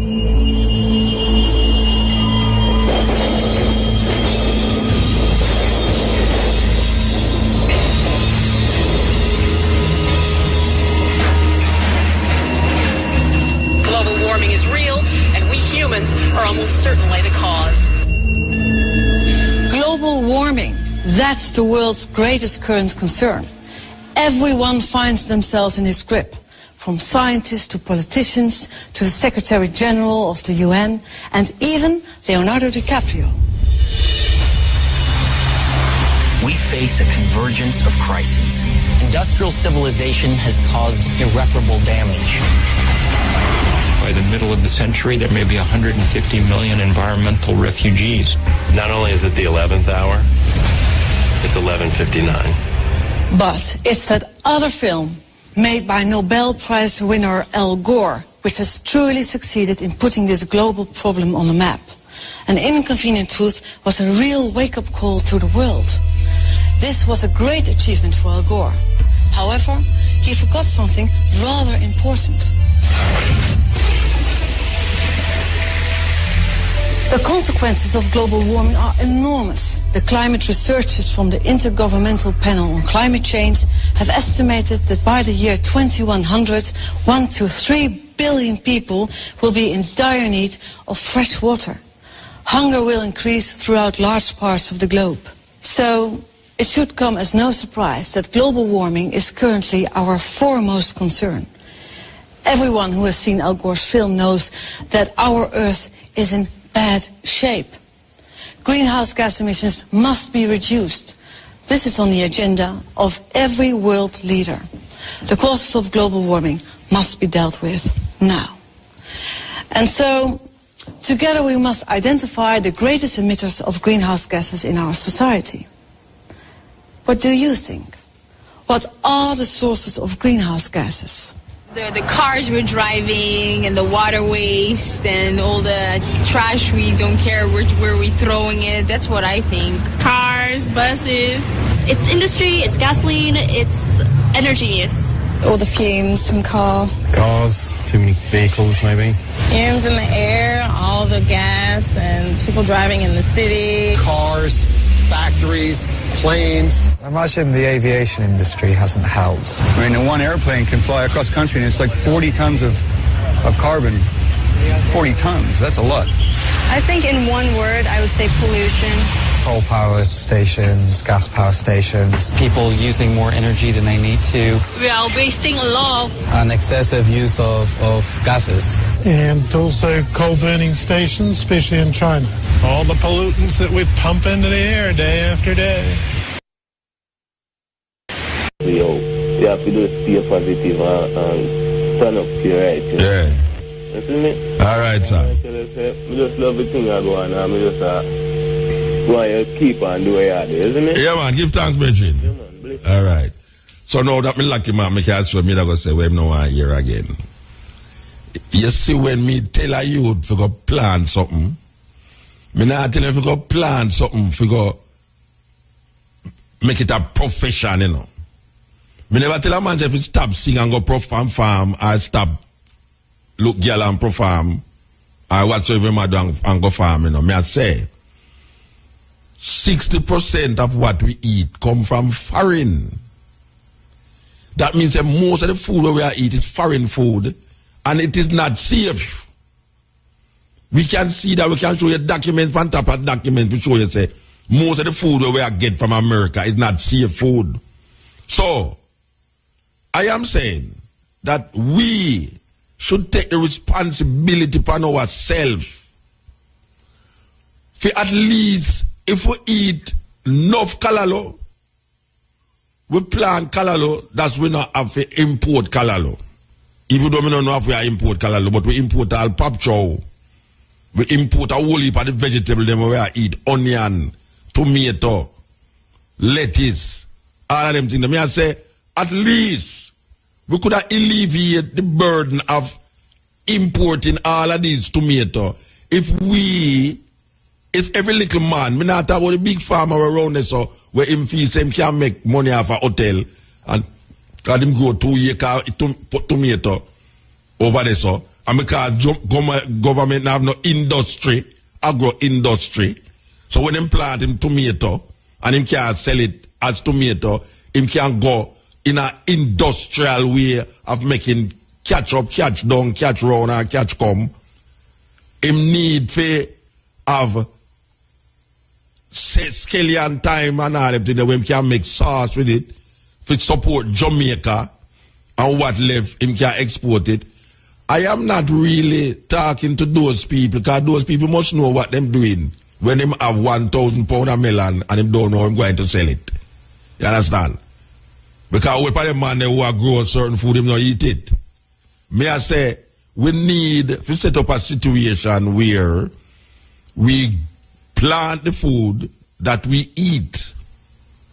And if you're into cow rearing, if you don't mean on yam cow, it's better we have our cow than go get oxtail. Simple. It's better we have our chicken than we go import chicken where they grow without feather. And now them reach a Jamaica too. So, and that's all we are say. We just say, help yourself. Every little make a muckle. Every little make a muckle. You understand? What you have excess, you could all swap it too, barter it. Yeah, you have people over there, so him have okra, you have tomato.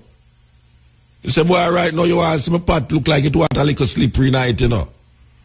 And him say, you know, say, tomato too expensive from foreign. Him don't go so bam. You get two tomato, you get two. That's how we know it. That's how we did know it in Africa. That's how we used to do it before guys come, they come show you something different. Whenever they have plant food in Africa for send guy Europe until them come then until they want flowers. And at that cripple Zimbabwe. Because most of the farming was to export for England, especially flowers. So we was trying to satisfy European taste, same like the cane, don't you so? But the reason why we was planting cane is not for ourselves, it's for help white people in England with their rum and them sugar taste. We never did eat cane, don't you so? Or if we did eat it, we did have to teeth it. Right now we reach a situation where we need to feed ourselves in abundance. We need to have food that when we have food for ourselves, it's a simple thing. Who can fight that?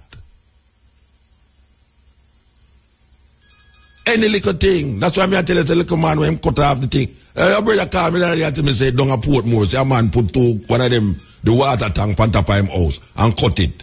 And right now him have plant now a shoot up on top of him house top. I think a joke business that. A serious thing that when you see a man put a tank, cut off a tank, gets all cut off tank and plant banana, plant in night and then him can't come call me and I say, boy, Muta, boy, I have a sweet bunch of plant here, so from top of my house top, concrete jungle that, him not have no land. I'm going to develop the water there. That's funny. That is funny. Okay, look at there, so cutting edge. Cutting edge. Mota. Yes, sir. Here, good night, bossy. Yes, sir. Here, me I try to figure out you know. Yes, sir. Me in the government sector, see? Mm-hmm. Every year, we have to file up something with them called declaration. So even though you just a little one house, you just want one car. Yeah, I tell you 5, 6 years. Yeah. So me I look into it, you may have spending on the current thing with current and them man. Even though a judge come and pass the judgment and say, boy, we're not going to further with this thing. Nobody no look into if you say my question how them man get them whole for house and buy out the whole of St. Elizabeth and them sitting there.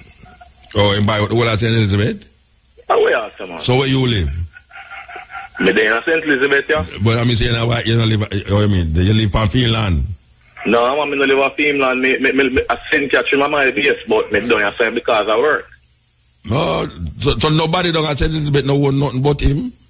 No, I not really say that similar about them. And you don't have sweep the thing. You don't have sweep it and I say own the whole of St. Elizabeth. No, I say in terms of values. Yeah. You don't have to find him alone either. So what is a landlord, land baron don't have St. Elizabeth. So which part don't have St. Elizabeth him own? Why from Santa Cruz come? No, wait, you can't say him own Santa Cruz, Rasta. No, whole of Santa Cruz. No business action, man. Him own a whole heap of business in a Santa Cruz. Whole heap of business, man. Tell me one of the name of the business where him own. Well, one TV station, that's one of the thing. Him have a TV station down there? Yeah, man. What the TV station name? BOJ TV. Him own it? Where else, man? And no Bank of Jamaica own it? No, man, I got BOJ, we think of Bank of Jamaica. Oh, them thing there. Yeah. They say, oh, thing just drop, everything drop, nothing to query upon all of them transaction. And bank people come and say, yeah. Bank people say, boy, 7 million draw today and 12 draw tomorrow and then open something today with over $1 million and by next week then control everything just drops up. Let me tell you something. We not gonna know nothing we're going. We not gonna know where really going. Cause them give you watch out, them make you see where them why you see, you know. And they make you hear where them why you hear. We not gonna know nothing. Well, I mean, it look away. Cause it look like say like the judge just try to fight the DPP and really try the thing that well, the DPP says she not agree with the handing down, you know. You remember she said, you know, she not agree with initially, you know. But as a lawyer and the DPP, she have to go along with what the judge says. Because initially, them have them little thing and thing, I realize that they're not doing each other. So first chance she gets to dash out the thing, she just dash out it. And say, boy, no answer, nothing to answer to. Well, watch your man. You remember where the brother named Azan? You the whole of Jamaica did in arms about Azan. He said Azan got back and get in job and everything and then quiet down and that is it. Well, what? But nothing now gonna happen, brethren. At Jamaica we there, you know. A corruption we live in here, but this is corruption from the top, just stay up on the top, it not really get arrested and charged and booked, you know. That's how it go. So you know where we are going to do about it? Where we are going to do about it? Where we are going to do about it? Well, I mean, I know we have to go pray, say. Pray? America to what they want. Pray? Not really pray. You know what? Pray need to go on already. The same man, them that the corruption I pray too. Them same man I pray to the God church every. You know, you're not taking out the preacher taking out. Where politicians take all if the preacher take your response on that. But you know, one of the lady them, I must say, mother, I say, she's a God-fearing person. Well, I say and she pray the whole time. Then, in a quote that to say a God and really. Then you know, here a daughter come inside that and say, must get where him now found guilty because she pray to God. I know what she name to come in out. Some guys are, I don't remember what she name. She say, when Keshima asked her, she said, no man, we have trust in a God, man. Him a go found not guilty. Him a go trust in a God.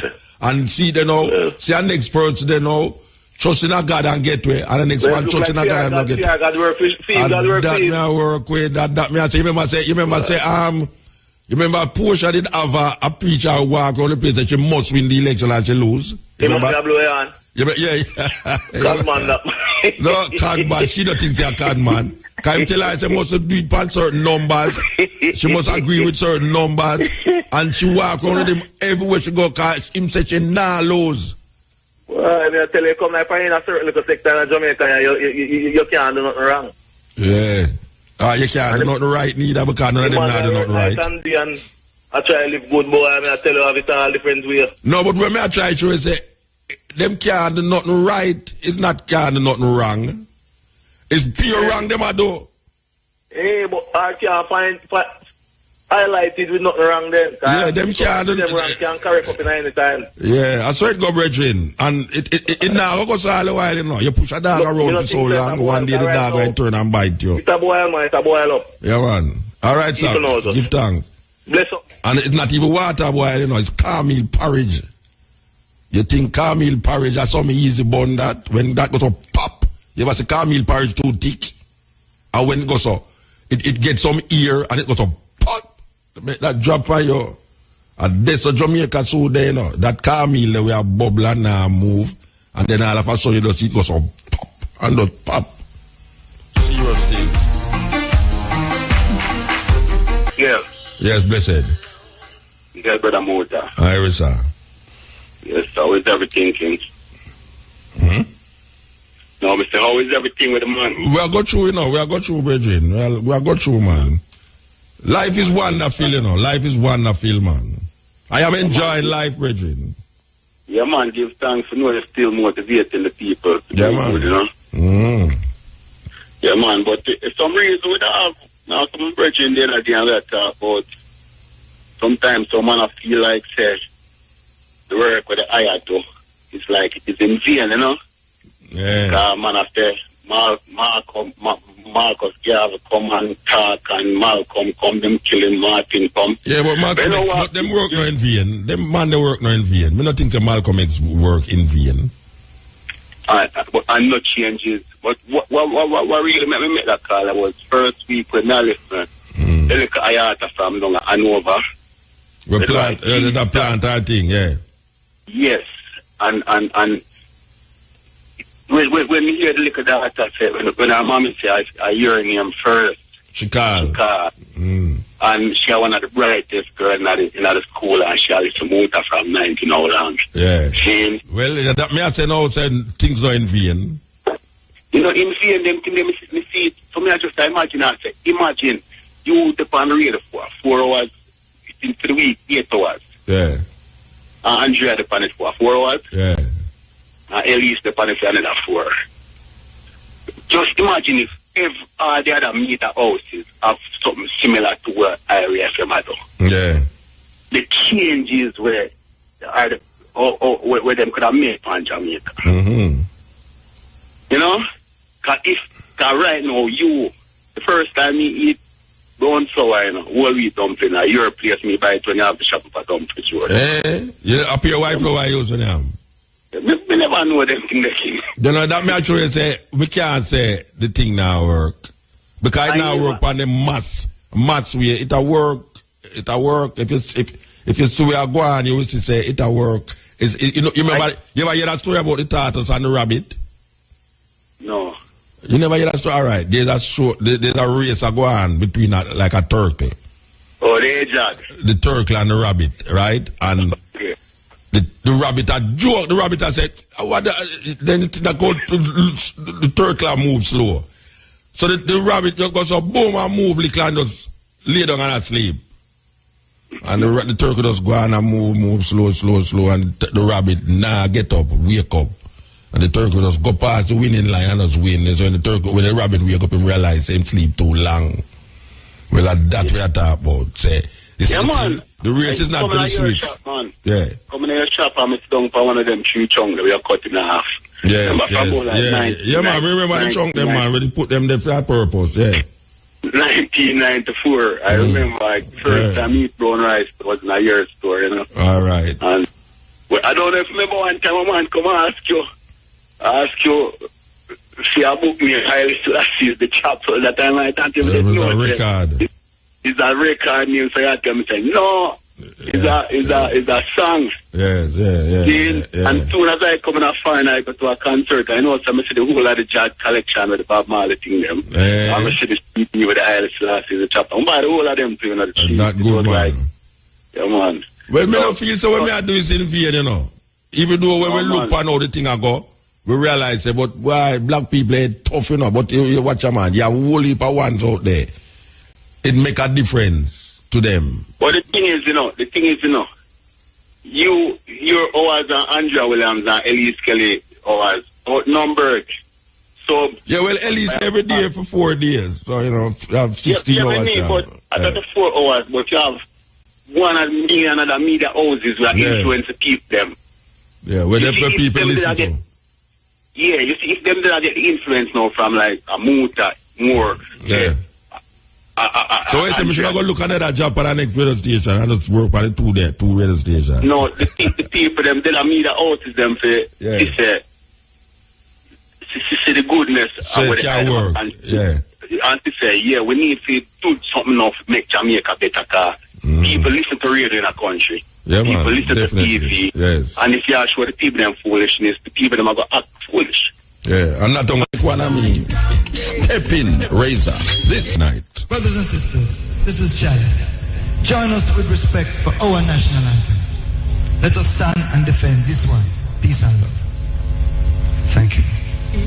Eternal Father, bless our land, who guide us with thy mighty hand.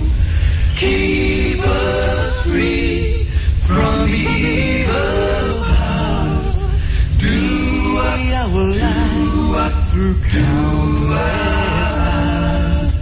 To our leaders, great defenders, great true wisdom from above. Just justice. Justice. Truth. Be us forever. Jamaica, land we love. Jamaica. Jamaica. Jamaica, land we love.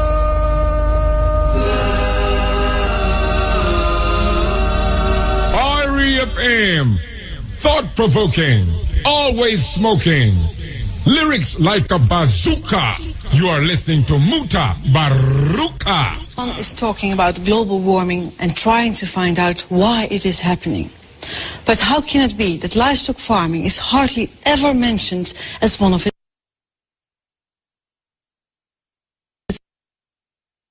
of all cereals are not eaten by humans, but by livestock. And for soy, that's about 75%. If you consider that it takes about 7 kilograms of grain, that's corn and soybeans, to just make 1 kilogram of beef, we're talking about hundreds and hundreds of hectares of soy being planted in former rainforest to provide meat. That's not a very efficient way of producing protein food.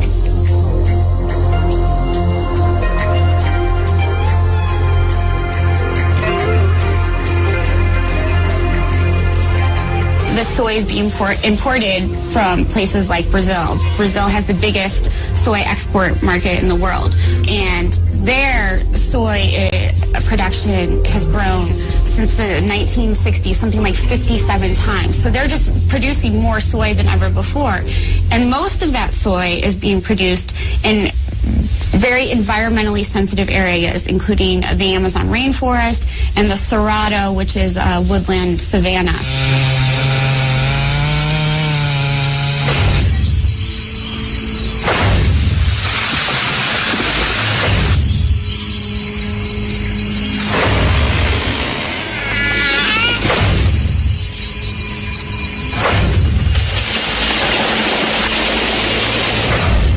What can I say? It's a disaster.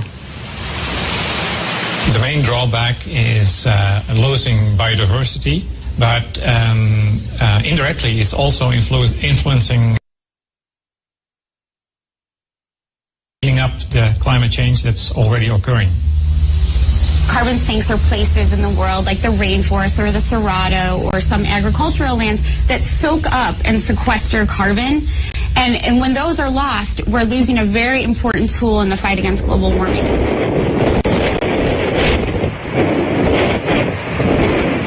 Today, there's nothing more important than trying to contain the problem of global warming. And to do that, we cannot afford not to pay attention to agriculture.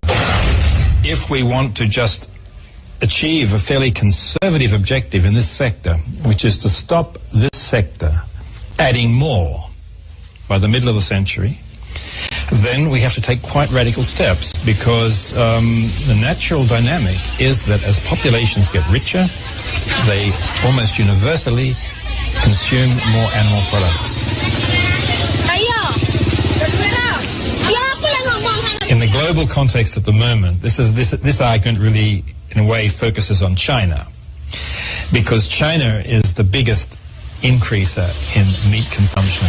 It's doubling every 10 years. The population of pigs and chickens in China is doubling every 10 years. These are monogastric animals.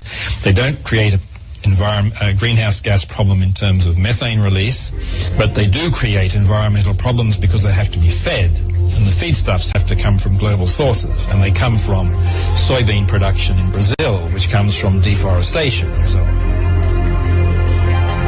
If the rich countries keep on consuming at their high level, and countries like China come up to our high level, then the situation will be much worse, and that will make it very much more difficult to achieve global warming targets overall.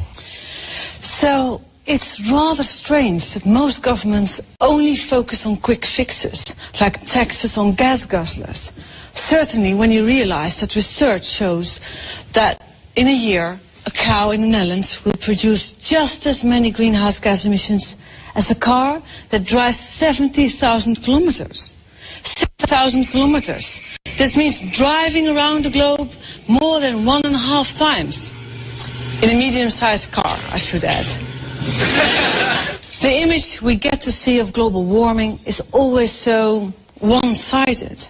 We only get to see factory chimneys and traffic jams. Where are the public information campaigns about the relationship between carbon emissions and eating meat? I certainly haven't seen them yet in the Netherlands, despite the fact that we slaughter 500 million animals here each year. Animals, however, discover exactly what factory farming is very early on in their lives. Piglets, for example, are castrated without anesthetic. Their tails are docked, they are forced to live in dark concrete stalls, and usually only see daylight when they are taken to slaughter. It's not much different for other factory-farmed animals. Take laying hens, for example. They are crammed into battery cages and their beaks are trimmed to stop them from pecking one another. Since 2006, I have represented the Party for the Animals in the Dutch Parliament, and I strive to put an end to these kind of practices. But my work doesn't just stop at animal welfare. It's only recently that the Dutch Environmental Agency has sounded the alarm at the speed at which we are exhausting the earth and its resources. The Netherlands uses 4 times its own surface area to produce what we consume. Think of it like a buffet. We are heaping up our plates with enough food to feed 4 people, which means that there will be not enough left for those at the back of the queue. 1 billion people on our planet suffer from obesity, while elsewhere 1 billion people go to bed hungry every night. Something is seriously askew, and we should really talk about it. Right now, half of the total global wheat harvest is used as livestock feed to support our meat and dairy consumption. Half of the entire harvest, while at the same time people in poor countries are starving. And there doesn't seem to be an end to this. We keep on consuming more and more and more, and in the future we'll have to exploit other people's natural resources even more than we do now. And this will be at the expense of those people, clean water, clean air, and also our environment. So let me sum this up for you. Scientists say that it simply takes far more land and energy to produce animal protein than plant-based ones. To produce animal products, you need up to 10 times as much land as needed to produce vegetable products. And this is due to the fact that all this land is needed to produce feed for these billions of farm animals. Films like An Inconvenient Truth have made a very important contribution to the debate on global warming.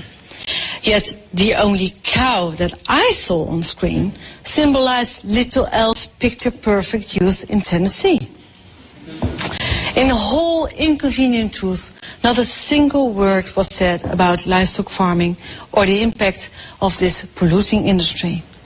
Dr. Steinfeld, how is it possible that livestock doesn't play a role in the discussion about global warming?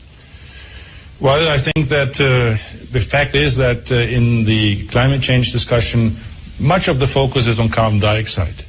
And the carbon dioxide emissions, if you look at the livestock sector, only make up about 1/3 of the total greenhouse gas emissions. Nitrous oxides and methane don't come very strongly into the debate, but they are much more potent in terms of greenhouse gases than carbon dioxide, and they need to be factored in. But Al Gore didn't say one single word about the livestock industry in his documentary. What do you think? Didn't you miss the aspect as well? It is certainly missing. The entire aspect of food is missing. And I think everyone needs to know that food and agriculture contributes to climate change and has environmental impact. And one needs to make choices if one wants to be environmentally friendly that are in line with the environmental impact of producing various types of food. Well, I think he should have said something about it. Have you ever tried to convince him? Well, I'm not someone who knows Al Gore personally. I think that at my level, publishing results and talking at conferences and talking to the media, such as in this case, is all I can do. Well, thank you. He doesn't know it either. So I went to the United States to find an answer to this question. Unfortunately, Al Gore was busy, but I did manage to speak to some other people who had quite a bit to say on the subject.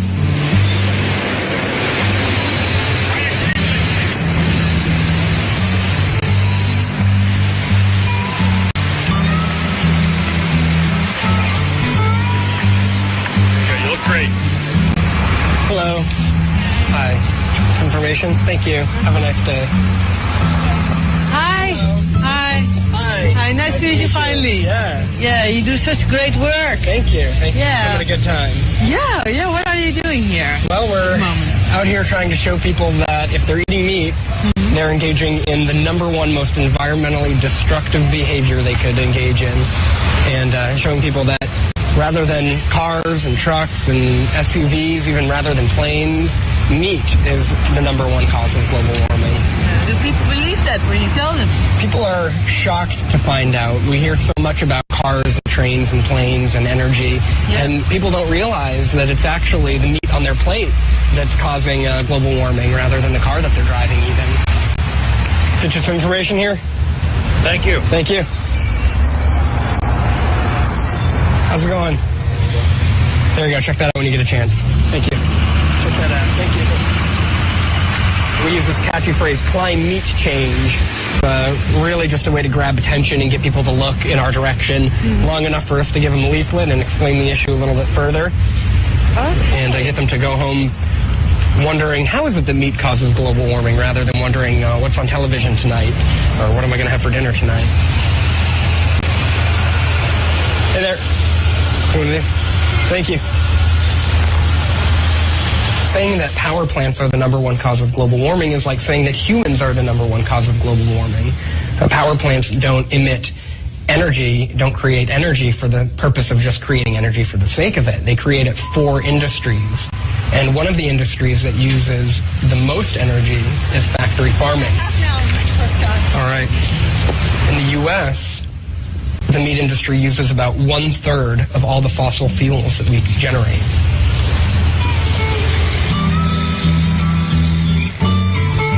Headquarters of People for the Ethical Treatment of Animals. In short, PETA. They have almost 2 million members and are active worldwide. I love this one as well. Oh, yeah. This is very famous for. We've got this. I suspect that for Al Gore and for a lot of other people, it's just too inconvenient of a truth. Gore was a politician and is beholden to a lot of industry people in many different industries, probably in the meat industry too. And while he certainly has done admirable work, it's disheartening, to say the least, that he has continued to ignore the fact that the meat he's eating every night for dinner is the #1 cause of global warming.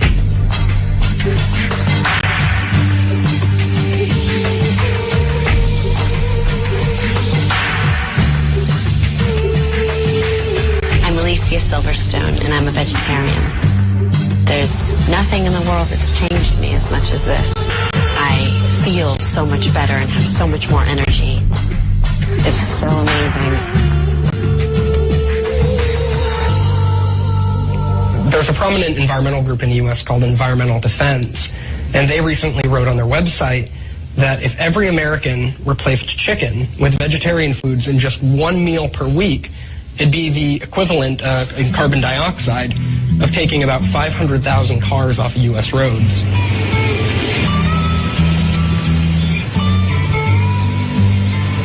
Here in the United States, big is beautiful. This applies to the cars and definitely to the steaks. The average American eats 124 kilos of meat a year, 44 more kilos than the average Dutchman. At night, at the hotel, I watch a classic about American factory farming. Here you go, Leo.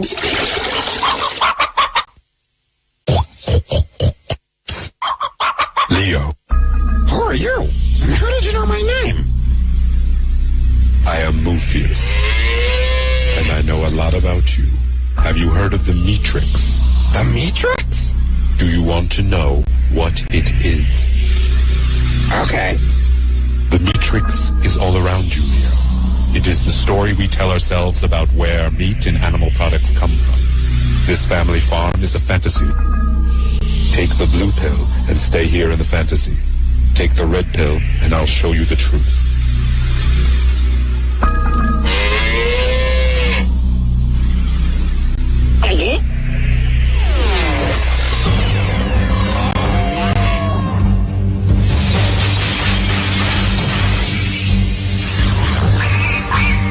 Welcome to the real world. Wow! What is this horrible place? This is a factory farm, Lee. Places like this are where most eggs, milk, and meat come from. How did this happen? I'll show you. In the mid-20th century, greedy agriculture corporations began modifying sustainable family farming to maximize their profits at great cost to both humans and animals. Factory farming was born. Animals are packed as closely together as possible. Most never see sunlight, touch ground, or get fresh air. Many can't even turn around. These cruel conditions cause fights and disease amongst the animals.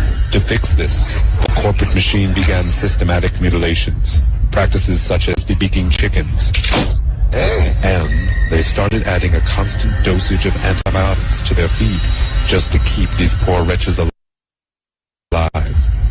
This overuse of antibiotics breeds super strains of resistant disease-causing germs.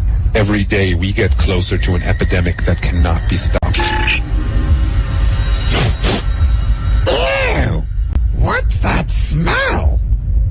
12 million pounds of excrement. This pollutes the air and groundwater. That's why communities near factory farms often suffer from high levels of related sicknesses.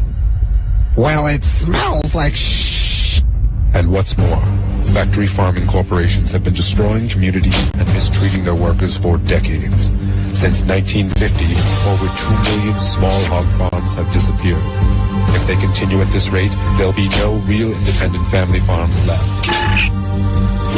That is the Matrix, Leo. The lie we tell ourselves about where our food comes from. But it's not too late. There is a resistance. Count me in!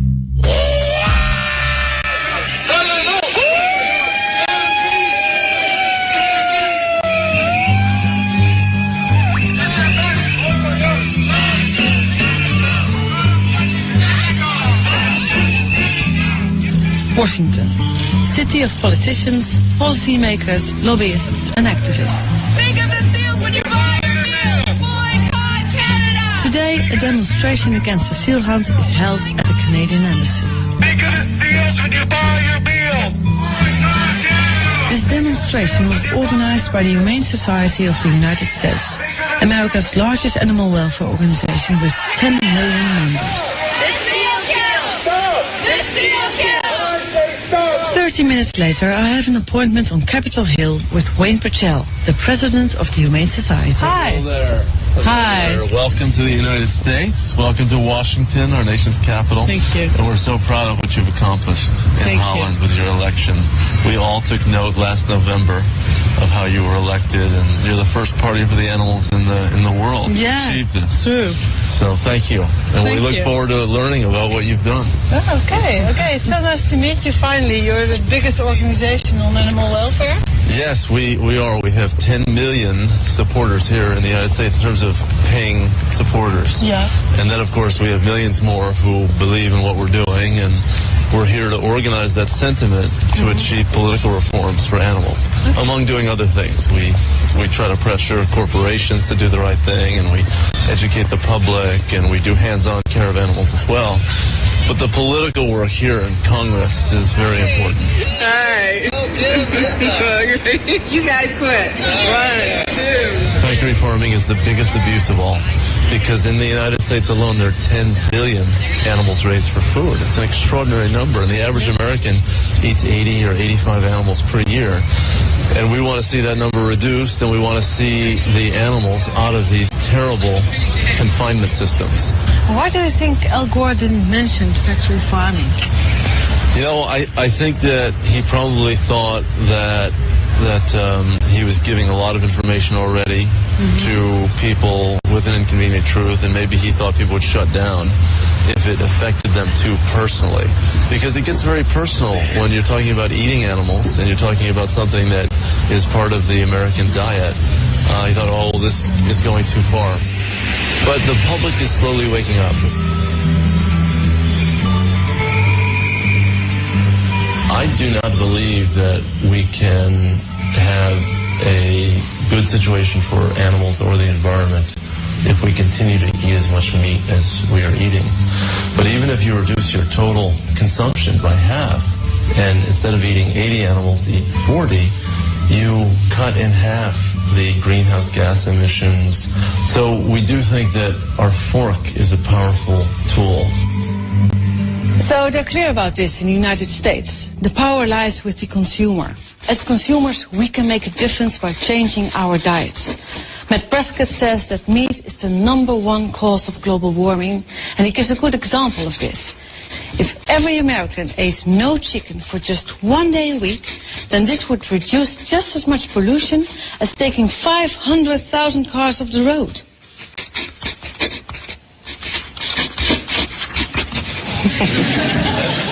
It's funny.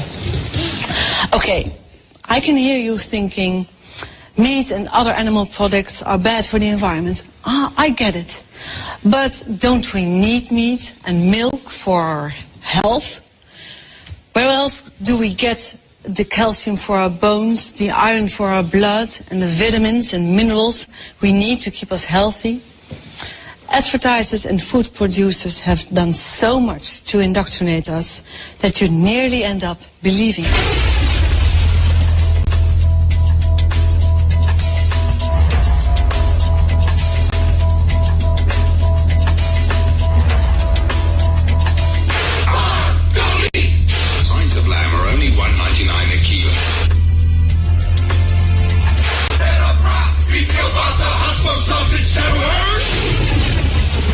The message is clear. Milk is essential, meat is good for you, cheese is healthy for us all. But who benefits most from meat and dairy products? The consumer or the producer? Do we really need all that animal protein? Generally speaking, there's not a real problem for health if we have much lower meat consumption, and there are potential benefits. I mean, after all, colon cancer is one of the commonest cancers in high-income countries, and the risk of colon cancer is higher with high meat consumption. So there'll be a real benefit in terms of lowered colon cancer risk, for example. Going from our level of consumption to something that's just a bit below half of that would not involve any significant health harms and would almost certainly bring health benefits. De deksel is eruit, kan eruit. En hier hebben we dus een gedeelte van de grassilage die het dier zojuist gegeten heeft. When I saw this, for me, that was the very limit. Animal diseases, animal suffering, animals that were no longer treated as living beings. I had seen it all. And I thought, no, not in my name. I want no part in this anymore. En zo kan het dekseltje er weer op. In the factory farming industry, animals are adapted to the food that we choose to give them and to the massive stalls in which they are forced to live. They are mutilated, they are given antibiotics to stop them getting sick. Pigs are now sometimes even given anti-stress pills to help them cope with their unnatural living conditions. Yet the fact that it turns out that livestock makes an enormous contribution to greenhouse gas emissions by belching, farting and defecating doesn't necessarily mean that we'll start keeping fewer cows, pigs and chickens. No, the industry will simply dream up something new. Would you believe it? They now even make fist-sized pills to stop cows from farting so much. But you know, consumer resistance against factory farming is steadily growing due to the increasing awareness of animal suffering that it entails. And sometimes you come across people from an entire different background who surprise you. It was in America that I met a man who is known as the Mad Cowboy. He was a factory farmer who got out of the livestock industry and went vegetarian around the time of the mad cow disease crisis in Europe.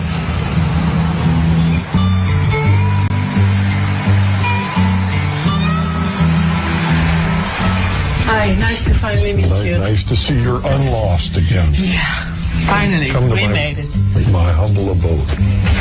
Thank you. Oh, it's nice and warm here. This is on the farm, and this is one of the dogs we had, which was Sam. Good critter. That's the farm.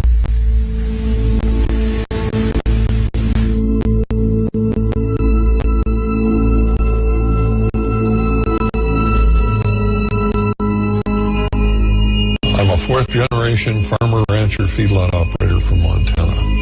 At one time, I had 7,000 head of cattle, 12,000 acres of crop, and 30 employees. I spent 45 years of my life in production agriculture. Not something I learned from a book. I learned it by doing it.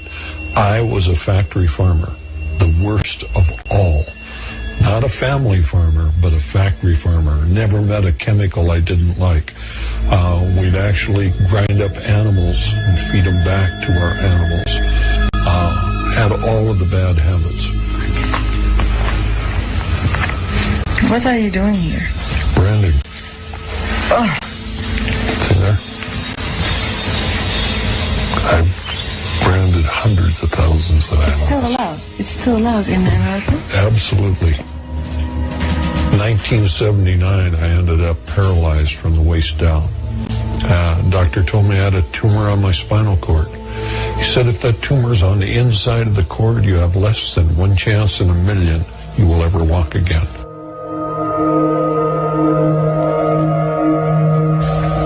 Made me stop and think for the first time in my life that I was part of the problem, not part of the solution. I saw the birds die, I saw the trees die, I saw the soil changed. And it was not until I was paralyzed that I was willing to admit that I was the problem. I ended up with a 1 in a million operation. I've walked out of the hospital with a 1 in a million operation, but I walked out a much different individual than I walked in. I knew that what we were doing was wrong, was absolutely, totally non-sustainable. Here's a scone that my wife made. Try that.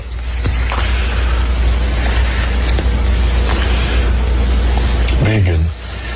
Everything in the house is vegan. Yeah. There's no animal products in anything that we have here. Oh, and it tastes good.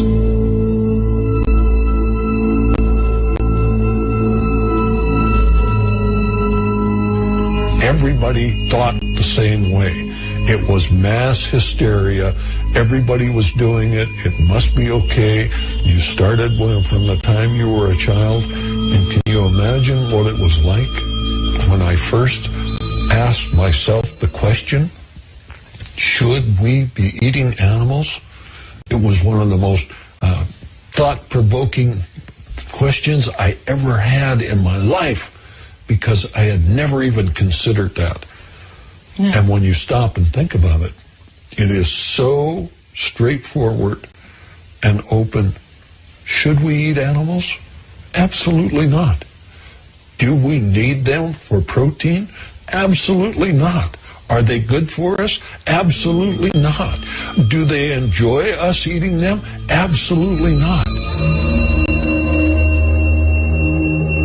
My hometown newspaper put my picture in the front page and it said, Montana's most famous vegetarian.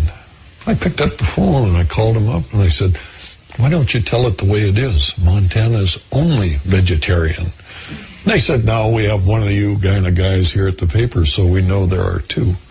But people don't want to believe that somebody that from the inside of the industry, you know, that when you look at it, the one thing when I debate the issue with somebody from the industry, their common defense is, oh, well, you don't understand.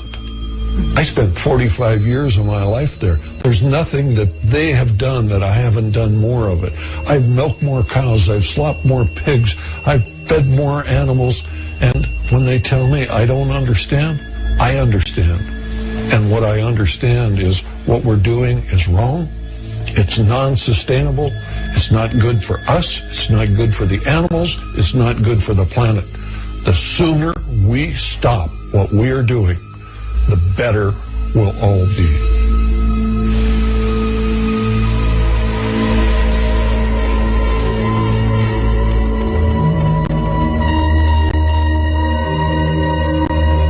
Did you also notice that there are more women vegan or vegetarian than men? Oh yeah, you know why? Tell me why. They're smarter. Yeah. Do you know why women live longer than men? Tell me. Because men have to live with women. You know, what I did is I went out on the road and I started talking to people. I traveled about 100,000 miles a year. It was not unusual for me to do 3 or 4 lectures a day. Some of the groups were large, some of them were small. The largest group I ever talked to was 40,000. The smallest was 2. We should never count the crowd. You never know how many people that are there are going to get the information. My job was not to save the world. My job was to do everything that I could do so people would make better choices. And I've done that now for over 20 years. And I think that when I had the opportunity, I was able to change the way a lot of people thought. Was it going to be enough? I don't know. But I did what I could. Do you think there are more vegetarians now? Oh, sure. You know, my hometown actually had a vegan restaurant. Isn't that amazing? The man that gets the Nobel Prize for the film on global warming neglects the #1 cause of global greenhouse gases. Does that give you some idea of the power of the industry? That a man that was out there to change the world on global greenhouse gases, do you think he did not know about it? Or was he just unwilling to stand up to the power that they had? When I went on the Oprah show and I told a few million people that we were grinding up cows and feeding cows, they sued Oprah, Harpo Production, and myself for 6 years in court. Cost us hundreds of thousands of dollars to protect ourselves for telling the truth. My reaction is that free speech not only lives, it rots. Maybe Al Gore was worried about the power of the industry, or maybe he was self-serving because he actually raises cattle himself. And if you look at Al, since he left office, there's no doubt in my mind that he's eating well too many of them.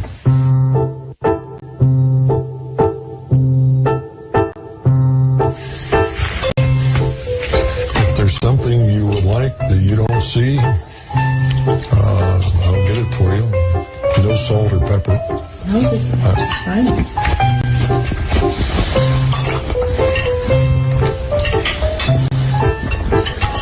What was your favorite meat product when you were... Hamburger. Hamburger? You ate a lot of hamburgers? Yep. The best meal in the world was pork and beans, potato salad, and hamburger. I can eat that 3 times a day, every day. Breakfast, lunch, and dinner. Didn't make any difference. Really? Loved it.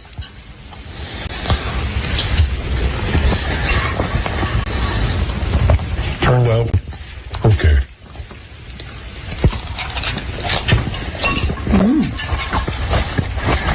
Why so, not that it turned out great?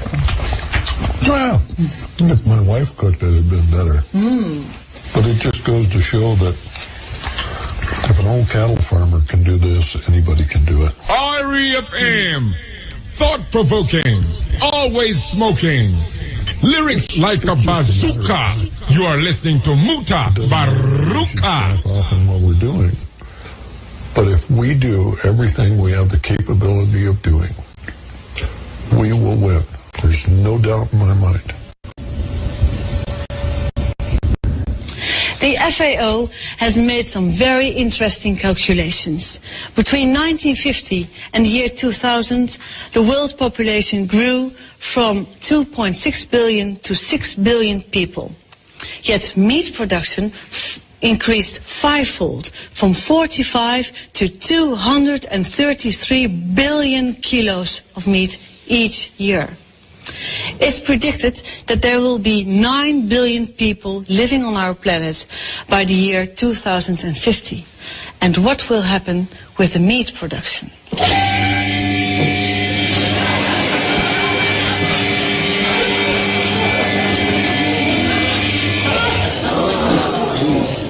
The meat production will double to 450 billion kilos of meat by the year 2050.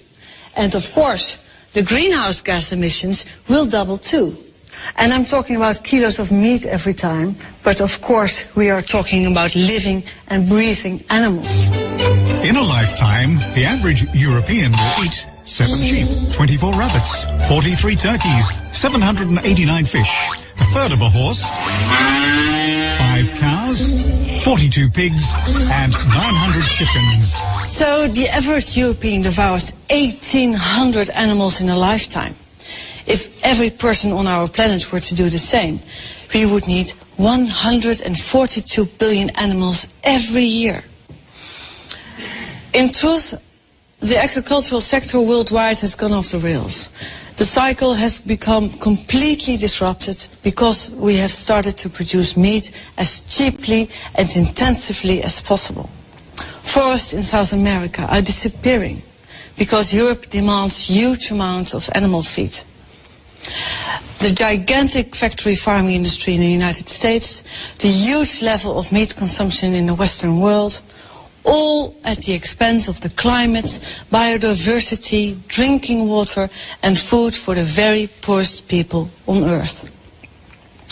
If we don't change our eating habits, we will be consuming 450 billion kilos of meat by 2050. What does that mean for our planet? Dr. Steinfeld, what does it mean for our planet? What's your scenario? Well, there is a pessimistic scenario, and that is that nothing is done about it, and we continue to produce animals in the way we do right now. And in that case, the environmental impact is going to deteriorate beyond measure. And there is a need to urgently address this issue and to deal with waste, to deal with greenhouse gas emissions, to deal with biodiversity losses. And measures are available, technology options are available. What is lacking is the political willingness to act on these and to steer the livestock sector into a more sustainable way. But suppose we eat no meat for, let's say, 1 day a week. Will it have any positive impact on the environment? What do you think? Well, the impact of livestock production is probably disproportionately high compared to other sectors. So reducing consumption is likely to have a positive impact on the environment. What do you expect? Are we going to eat less meat in the future? I think that the human health concerns and the animal welfare concerns and the environmental concerns will be increasingly appreciated by a growing number in the public, and that will lead to a slow decline in, at least that's my personal prediction, to a slow decline in the consumption of meat in particular. Okay, thank you. Dr. Steinfeld is not very optimistic, but he also points to a lack of real political will to change things. Yet, is this enough to lead us to despair? Well, I don't think so. There are some rays of hope, tiny rays of hope. I think that it's just because people simply don't know. I'm sure that if they knew, they'd want to change their eating habits. But even politicians, who you would expect to know more, haven't got the faintest clue. This became crystal clear during a recent debate on deforestation in the Dutch parliament. De ontbossing, meneer Blom, zoals u weet, wordt voor een heel groot deel ook veroorzaakt door onze intensieve veehouderij. Ja, ik vind het altijd verbazingwekkend hoe de Partij van de Dieren in staat is om een onderwerp per interruptie te introduceren wat absoluut niet gaat over de tekst die ik hiervoor uitsprak. U moet mij niet kwalijk nemen dat ik geen idee heb wat de relatie is tussen intensieve veehouderij en de relatie tot ontbossing. Ik weet niet waar. Het spijt me, maar dan moet ik helaas het antwoord op schuldig blijven. Nee, dat zie ik me waarschijnlijk niet, maar ik weet het gewoon niet. But in fact, it's all so simple. Less meat, fewer animals, reduced greenhouse gas emissions, reduced water use and less deforestation. Johan Rank has directed music videos for Madonna, Beyoncé and Robbie Williams. And when he heard about the environmental problems caused by livestock farming, he thought, shit man, and made a very simple yet very effective short film that I don't want to keep from you.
Smoking. Lyrics Together like with the Free University Amsterdam, the Nicholas G. Pearson Foundation set out to discover what kind of carbon savings could be made in the US if they all went without meat for 1 or more days. And this is the result. If all Americans ate vegetarian for 7 days, they would save around 700 megatons of greenhouse gas emissions. That would be just the same as taking all the cars in America off the roads. Every single car. If everyone in America didn't eat meat for 6 days a week, this would make the same carbon savings as eliminating the total electricity use of all households in the States. This would result in carbon savings equivalent to planting 13 billion trees in your garden and letting them grow for 10 years. That's 43 trees for every American. This would result in carbon savings equivalent to halving the domestic use of all electricity, gas, oil, petroleum and kerosene in the United States. If all Americans cut out meat for 3 days, they would save almost 300 megatons of greenhouse gas emissions. This would have a greater impact on reducing global warming than if all cars in the US were replaced with Toyota Priuses. This would have the same positive effect on reducing greenhouse gases as replacing all household appliances like fridges, freezers, microwave ovens, dishwashers, washing machines, tumble dryers, and so on and so forth. And I mean replacing all appliances with energy-efficient ones. Wouldn't that be great? What do you think? Would cutting out meat for just one day really have any effect? Well, I was flabbergasted with the result.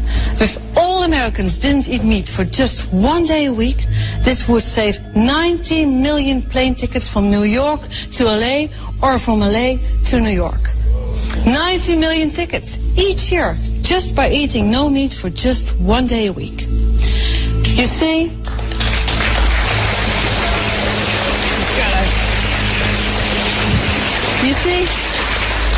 a small step for a man is a giant leap for humanity and all living creatures. And you don't have to wait. You can start today with your own tasty and simple solution to the climate problem. The question we have to ask ourselves is simply, how many days a week shall I go without meat to reduce global warming?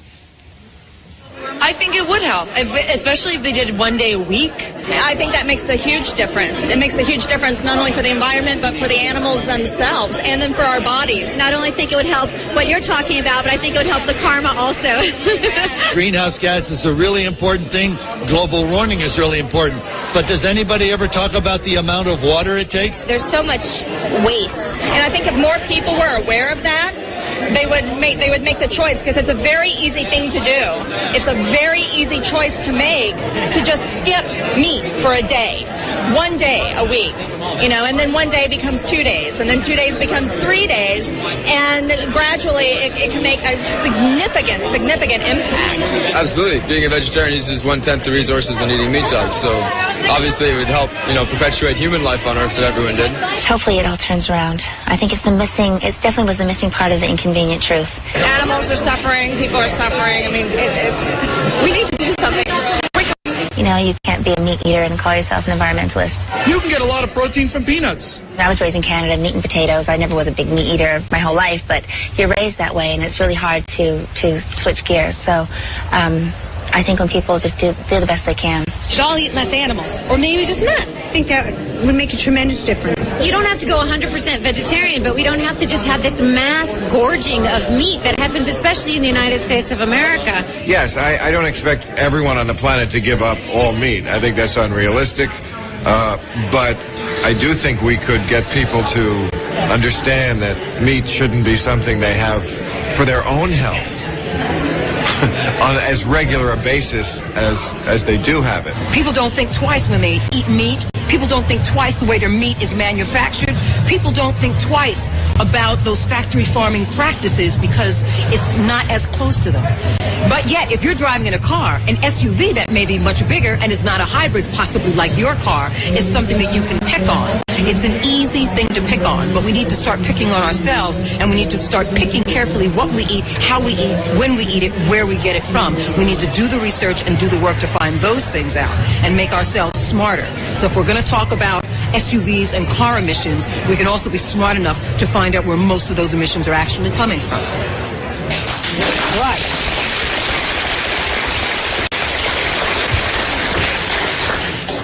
Actually, the solution to our climate problem is child's play.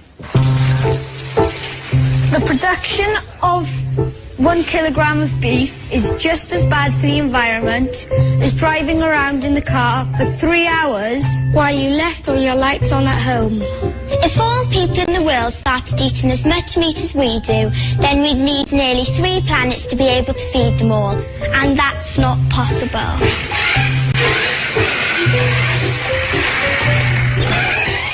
If we all didn't eat meat for 3 days a week, this would lead to the same carbon savings of halving the electricity use in all households in the United States. A vegetarian in a Hummer produces fewer carbon emissions than a meat eater in a Toyota Prius. But a vegetarian on a bike is much better. There are hundreds of millions of vegetarians today, and many more people have already started eating less meat. Personally, I like to call them meat leavers. No, you didn't hear me wrong. I didn't say meat cleavers, but meat leavers. And If you've heard all this and are still not convinced, if climate change doesn't really matter to you, then why not just reduce your meat consumption for the sake of the animals? Because they cannot stand up for themselves and are the direct victims of our excesses. Thank you.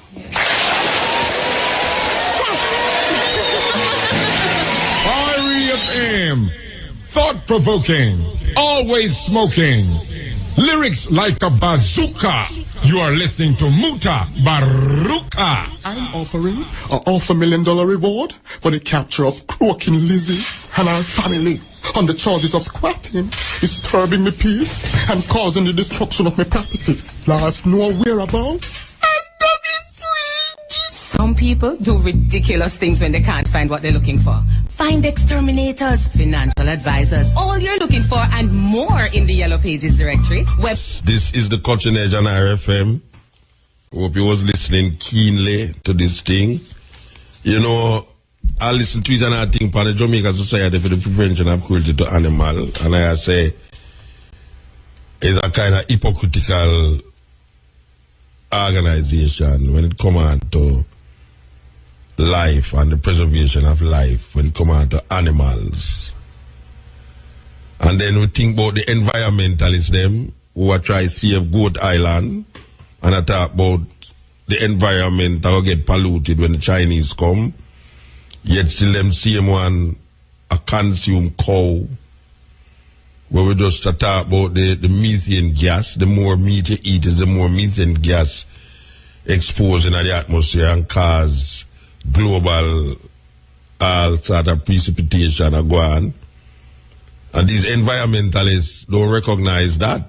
So maybe we should have I don't know which environmentalists are listen that them can go tell the environmentalists them say you hear that tape the Muta Baruka play upon the radio. A very important thing. It's not the force to play it. And it's important. How can you be an environmentalist and not eat meat? It's a terrible thing. So you listen to them and you hear the woman say, according to statistics, each American eat 80 cow per year. Boy, you talk about cemetery belly this way, you know. I mean cemetery belly up front, 80 cow per year. I mean, think what it take for raise a cow. One cow. I mean, the amount of water, the amount of land space. I mean, and then when you don't grow, when you grow him up, you kill him for eat him. All them land space where you put the cow in, all them water, all them things where you plant for get the grass, to make the cow eat the grass, just to kill him when him get big. That is what you call reactionary to the highest level. So, we are talking about save life, save the planet, save the life, save animals, save the creatures, them. Too much death and destruction. Man is always finding another way to kill the creatures of nature. It's a serious thing. Serious thing. But I want to listen to this as a little by the way thing. I want to listen to this because see if I can find it properly and line it up, make it ear. So some serious thing. Some very, very serious thing. Crowded in cages, penned behind bars, all for sale. There are several cages here full of cats, presumably just waiting to be sold. This isn't a pet store. It's a wholesale meat market in southern China, where eating cats and dogs is common practice. Frozen dog leg. 这个多少钱? 36 yuan, so that's about $6 for, looks like a lot of meat there. At the Han River Dog Meat Restaurant, diners can have it almost any way they please. So on the menu, they've got dog steak, dog soup, dog and tofu, and many, many other dishes. And when we asked them which one is the most popular, they said everything is popular here. So he's chopping up the dog meat. Never seen this before. It looks a lot like pork. I would say. It's a little difficult to watch. But dog meat is good for your health and metabolism, the hostess tells me. In the summer, it helps people sweat. Still, these local restaurants may have to find a new specialty. New legislation pending review by the Chinese government could make eating dogs and cats illegal. This ban on eating cats and dogs would demonstrate that China has reached a new level of civilization, says this professor who's leading the campaign. While many cats and dogs are specifically raised to be eaten, animal rights advocates say there's always a chance they're someone's lost or stolen pet. The Chinese government ordered dog to be taken off the menu during the Beijing Olympics to avoid upsetting international visitors. And with living standards rising, China's growing number of pet owners are throwing their support behind the potential ban as well. I would never eat dog meat, this woman says. It's so cruel. But experts say any law against it could take as long as a decade to pass. Until then, it's a la carte, to the kitchen from the cage. Emily Chang, CNN, Guangzhou, China.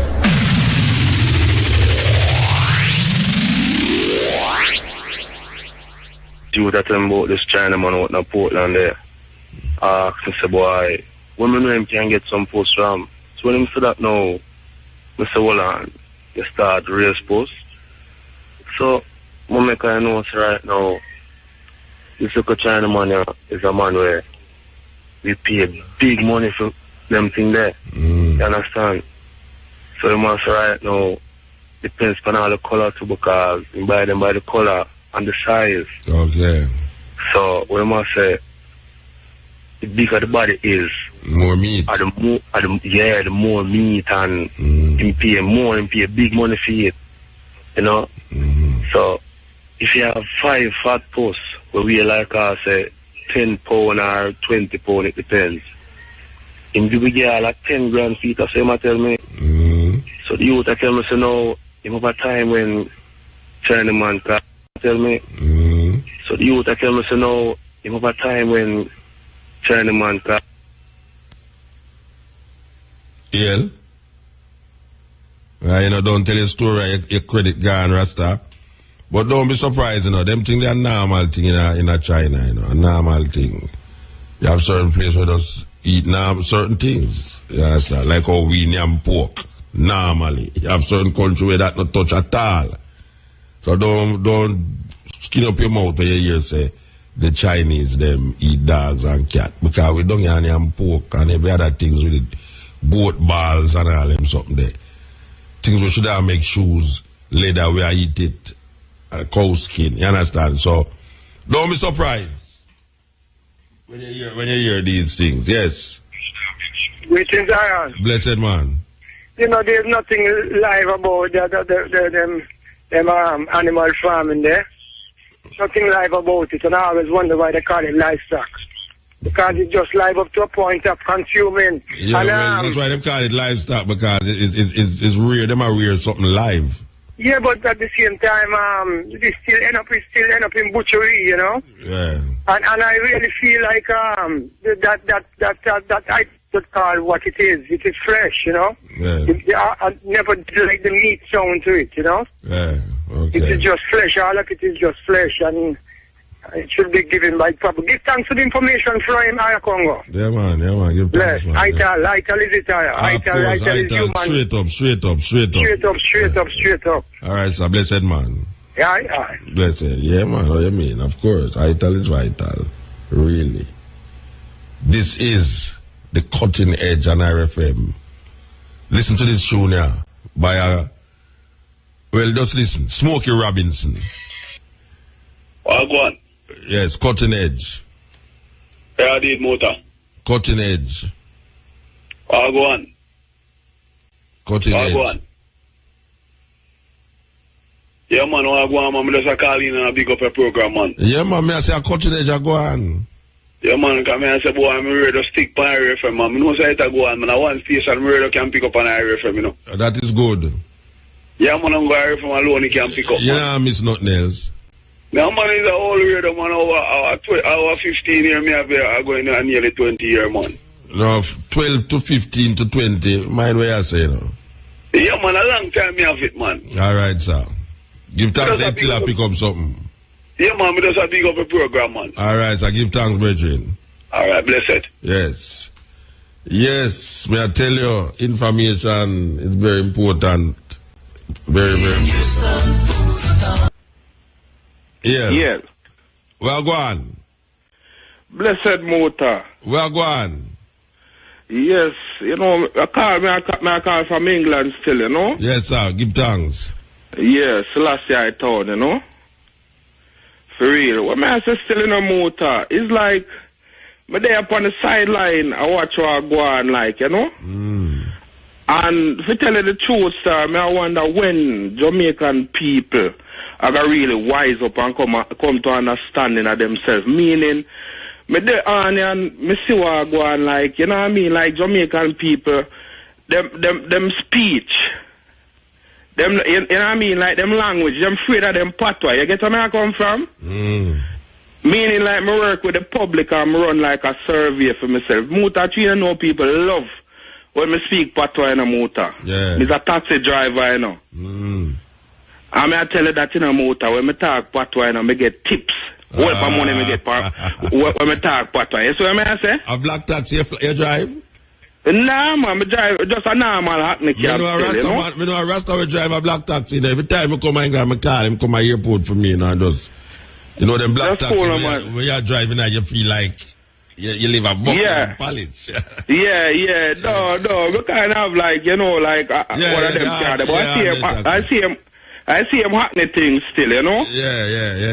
Yeah, but I work with the public still, meaning like me used to do security at a university as well. Yeah. And me run my survey motor, I say, yo, when Jamaican people are going to wise up to the fact, say, where them really are going with no really make no sense in terms of Christianity and God and all these things. Meaning like me up on the campus and me talk to say, all right, then me speak to about 30 students for the day. Meaning like me just ask them simple question. You believe in a God? And me I tell you about 2 of them out of 30, you know. Well, them did I tell you, said 30% of the English population don't believe in a Christianity. You get where I come from, and I tell you the truth, when me tell you something, man, people don't understand how big, how people look on Jamaica. When they say Jamaica, when me say me come from Jamaica, it's like, them don't want me stop talk motor. Yeah, them want to hear what you say. It's like them want, let me tell you something, I drive around one night motor, I have a thing from my phone where I have the internet on, and you know? Because none at all, I left Irie, but as I say, when they come to your time, because I was 17 minutes past 6 in the morning, I done work about 3 o'clock, and I come in and I say, yo, I have to listen motor live. Because you don't know, I can go up on the internet and listen from Dubai, and you get where I come from? Yeah, but me know say more I get to show live because let me tell you something, motor. You say where you and Ray Higgins do for I and I in terms of upliftment is a joy, me I tell you. Yeah. Is a joy. Let me tell you something, motor. And I there with a white woman in terms. Not me even say why, but me I say I'm a wife. Me there with her for 12 years. And you know she on in the house and like me I say, me bring my kind of life to my house. You get where I come from? Yeah, Jamaican style. She gravitate to that. I tell you some motor. My wife no read the Bible and them thing there, you know.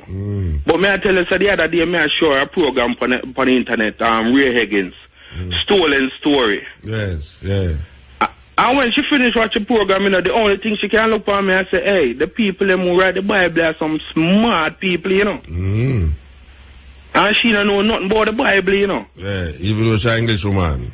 And she's an English woman, you know. And I say, yo, John, I have like a Christian brethren on a barber shop when me and him raise at times. And I say, John, hey, you know, so every time you see a white person walk through the barber, you must lick off them foot or something, though. Because I descend of Mary or Jesus, you know, but him can't over where I come from. And I try, you know, I try opening cage where he can come out and see himself, and fly free. Yeah, fly free, but it's like him now over there, man, say, yo, you, and you know, the other day, I go there, and the one every time you come here upon this black thing, somewhere, where you want me to say, white?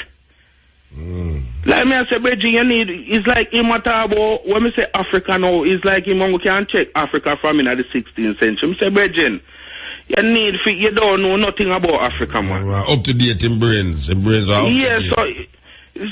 So me give him a few information in terms of like, listen what me I say, man, you say Muta are the realest. And the upliftment of Muta going on with Jamaica right now, me I tell you, it's overwhelming. Me I tell you, Muta, it's overwhelming what you do right now.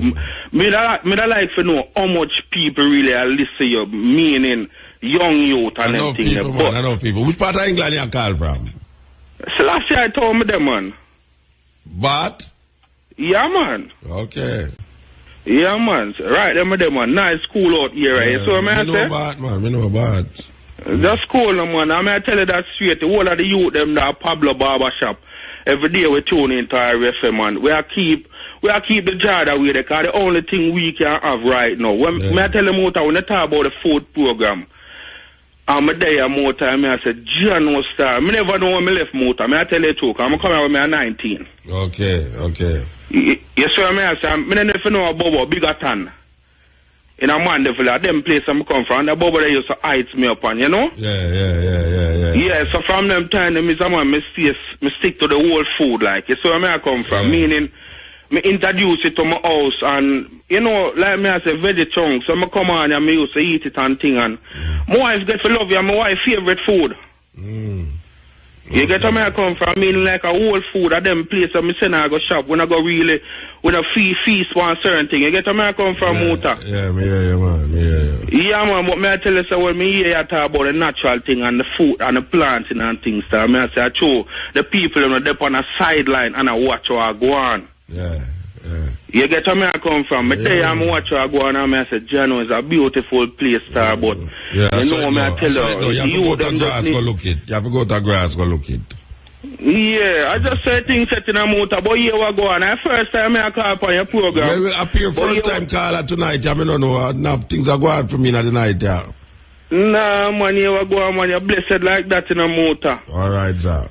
Yeah, man, you're blessed like that, man. From me, I listen to you, man. I dip come my yard, man, and every night I road the lock pan, cutting edge, from the 90s. Yeah. From me, a 10-year-old, and I know we have stepping razor.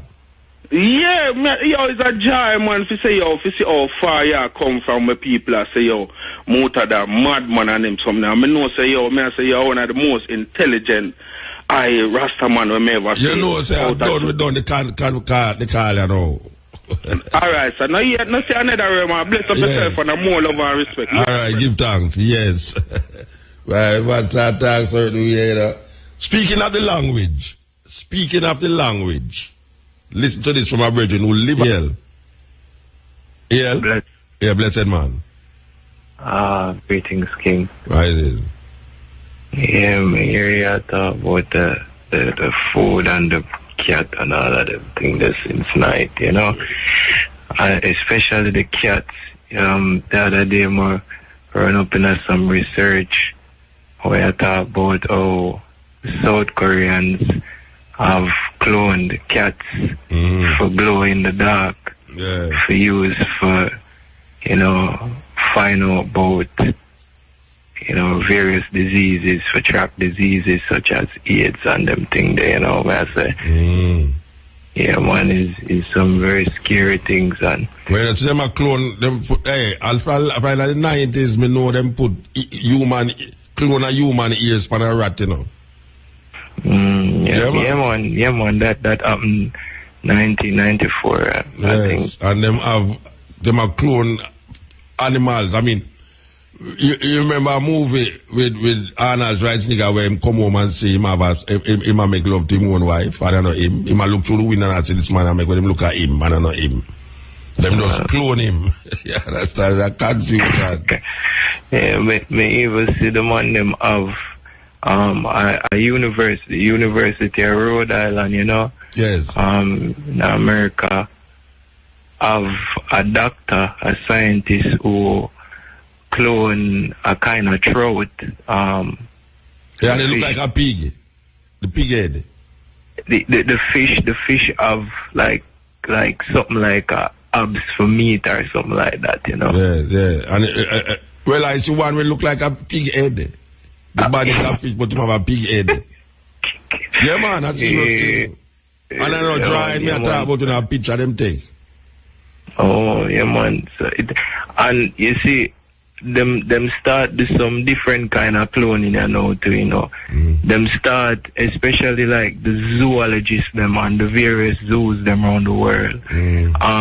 When people pay them money for going to a zoo, them for understand where the money are go to, you know. Yeah. Because in many cases, the zoos them act as breeding ground for the laboratory them, yes. Yeah. Frankenstein, yeah, man. Yeah, man. So you have, like, for example, an animal named a liger, which is a cross between a lion and a tiger. Is the biggest cat, really, the biggest feline species for exist. And that kind of species never occur in a lab. What them do is put a tiger and a lion in the same pen, same place in a like we'd have a zoo, because in reality tiger and lion across the same part when them out in the wilderness, you know me I say. Them do that, and you know them try when the animals crossbreed and them get a different species, them start training it for do other things. Yeah, man. No, them make hybrid human beings for fight war, you know. The Americans, them are experiment for what you call the X-Men. When they put in a comic and all, you know, them put in a movie. A reality them are doing, you know, a reality that, you know, X-Men, you know, X-Men, them have developed some X-Men, yes. Yeah, man, is a very, very weird thing. And the thing is, Jamaicans and people worldwide still, because I have been to other places and see how people behave, just like how Jamaicans behave in terms of ignorance, you know. That's the way them behave to, man. Oh, you mean, man, you want to go to America, go see some ignorant people, man. Yeah, what? So, if you know, say these things are happen, you know, man, them all have dogs who can, or them clone just to sniff out ganja and them things, you know, man. Yeah, man, and gun. Them have dogs who sniff out just gun. Yeah, man, so if you know, and the ganja man, them for know, say, patent span genetically modified ganja seeds are going in America right now. Long time. Come on, so all right, Bridget, give thanks. Give thanks. Yes. Yeah, man. Now we talk, we don't sound so ridiculous again, like first time. That's sweet, me say. Yes. Because you see something where we are saying no. If it was no, we are saying, you know, here, so we are some mad people, just like some things we are saying 20 years ago, where we say Aguani and so no. That time when we did that, say it was mad. Mad Rastaman on the radio. They said. Yes. The one we talk about that a matter of concern me. And sex-wise, we should not really deal with it, son, but... When you want with the sex-wise, then come up on Tuesday night. Yeah, we deal with analysis still. Yeah, it's a concern me about circumcision with the male. Yeah. Yeah, let's see, let's say it's like a $4 billion industry where them circumcise the male. A terrible thing. Then them have all the way, I believe, say something is supposed to be done. Alright, check this. You see on the YouTube video there, an older woman and a younger woman, them are specialists, them are sex therapists, and, you know, them have big degree and stuff. So they must say there's a lot of benefit from the foreskin, from the covering of the penis being there, because at its additional sensation and thing, and it's more pleasurable, because, you know, when things are going, it gets bunched up and it hit against her and it had more sensation. So it's a great crime when the woman or the man cut off the covering of the penis, because well, you have woman circumcision to what them do, you know. which is another mutilation where we have to look upon, because we were sold these things by some insecure men. Yeah, if you really look on it, is that the covering to the penis, it helps protect it, helps keep it moist, lubricated, natural lubricated, But when you don't have no covering, it now has to provide and it exposed to things, so it get exposed to things. Yeah, it exposed to the fabric and your clothes, and it eventually gets hardened. So, it take no more lubrication, to be with the woman. But when you feel protected. But let me ask you a question. Why you bring up that now? I mean, why did that thing, Pan? Why you bring that up? Why they bring it up? Because you see a movement they go on with the woman them who get mutilated. Yeah. And they find out that they are missing a lot of pleasure. And I'm not one who is circumcised, so me know all the things supposed to know. Yeah. And it's a great wrong, and we need to change it, Yeah, well, you see, all in the Bible, them use all the Bible for justify all circumcision too. You know them get it? Them use Bible for justify that. That's crazy, man, because look on the heart. Yeah. When same tool come out, and him doing things, they just put it back. It's all covered, it's all protected. Yeah. So, you know, see why they have to cut off the nail. Yeah, a guy just come and just clip off the top of your, penis. Yeah, you're not supposed to cut off, man. It's like cutting off your eyelid, It's a terrible thing, man. Anyway, we have to move, Bridget. Give thanks. Yeah, you can call 6-wise and tell them about it. You have a discussion about it, Yes. Yes, may I tell you. But when I tell the people, them say, hey, Westmoreland people, I know this Westmoreland people love stepping razor and cutting edge, maybe I'm Muta Baruka they love, I don't know, because trust me. Anyway, we got down there. We got down Westmoreland, because vintage juggling at its best, featuring Muta Baruka at London Sport Lounge and Entertainment Center, Old Market, on March 29th. Okay. Music by DJ Bones from Vibes FM. Or you have a DJ Bones on Vibes FM too. I wonder if you have a Keshima down there too. Anyway, pre-sold tickets, 500 at the gate, 700. Pre-sold ticket, $500 at the gate is $700. I guess people start to that now. Okay. Anyway, so we go down there play vintage music. We want to tell you that we play every kind of music when we play them sessions. So it's a party style we work with. You understand? It's not IRFM where you have to play peer reggae. And we not go play peer reggae for IRFM neither. You understand? We don't just get stuck in a one genre of music. So, we want to play this tune, yeah. Somebody say far. When I'm over here, it's far. And we're looking for a tune, yeah. Where we did that line up to play?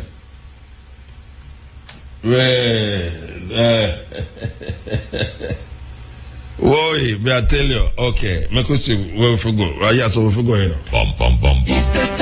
Westmoreland, Little London, for the first time we're going to play some music in another area there. So when we play 60s, 70s, 80s, 90s music, vintage, the best of all different kind, you understand? So you can bring our old feet there, you can bring our young feet there, you understand? That's how it go. We want to tell you that this Friday at the University of the West Indies, there's a documentary, the Lovers Rock documentary, this Friday, March 28th at Neville Hall Lecture Theatre. That is at 6 p.m. The documentary, Lovers Rock documentary, is about, it's a Lovers Rock originated out of England. Yes, so them document the whole movement of it. It's a sugar miner, and them man there is where you call Lovers Rock artists, Gregory Isaacs, The man there is known as Lovers Rock Artist. So this documentary, this Friday, 6 p.m., Neville Hall at Upper University at the West Indies. Serious thing. Okay, so we want to play this. Remember, we're not stuck in a one genre because the message we are working with Pana program is not necessarily the kind of music in the genre. This is cutting edge. So we skip over genres and deal with the message in the music. So why is the message in other music, yeah? For the work we've done. That is a big question. Dealing with reparation of African people in this part of the world. When will we be paid for the work we've done? So, we depend the home stretch now, as we would say, and we want to we're still in the message. We're still in the message. Listen to this. We are the ones. Hannibal come. Sojourner Truth come. Whole heap of ones come. But I am my ancestor. And my ancestor is I. Now we say time and time again, if it wasn't for my ancestors, I wouldn't be here. And if it wasn't for I, there would be no ancestor. I am my ancestor. My ancestor is I. So, we continue the journey of liberation and freedom and justice for black people. So glad. Yeah, the panel line, I mean, click me, no? Click me. Okay, we need to wait for Bongo, man. Make it so we can go on, so. Yeah. You know what I'm calling about? You hear about the disaster we're going to Washington. When?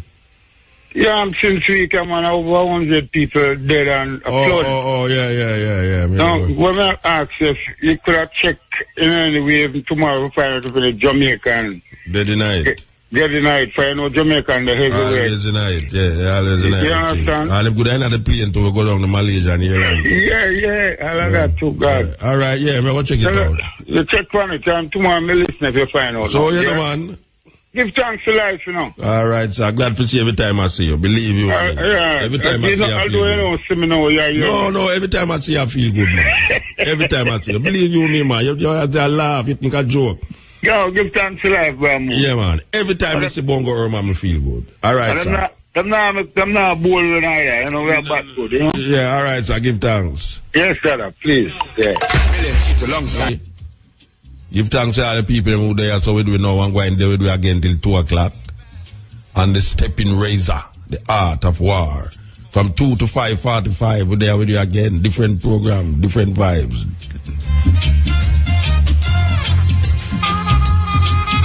Glad who set up just to listen to it till morning, you understand? We love that. If you jump up, you know, you look like a skinhead rasta, believe you me.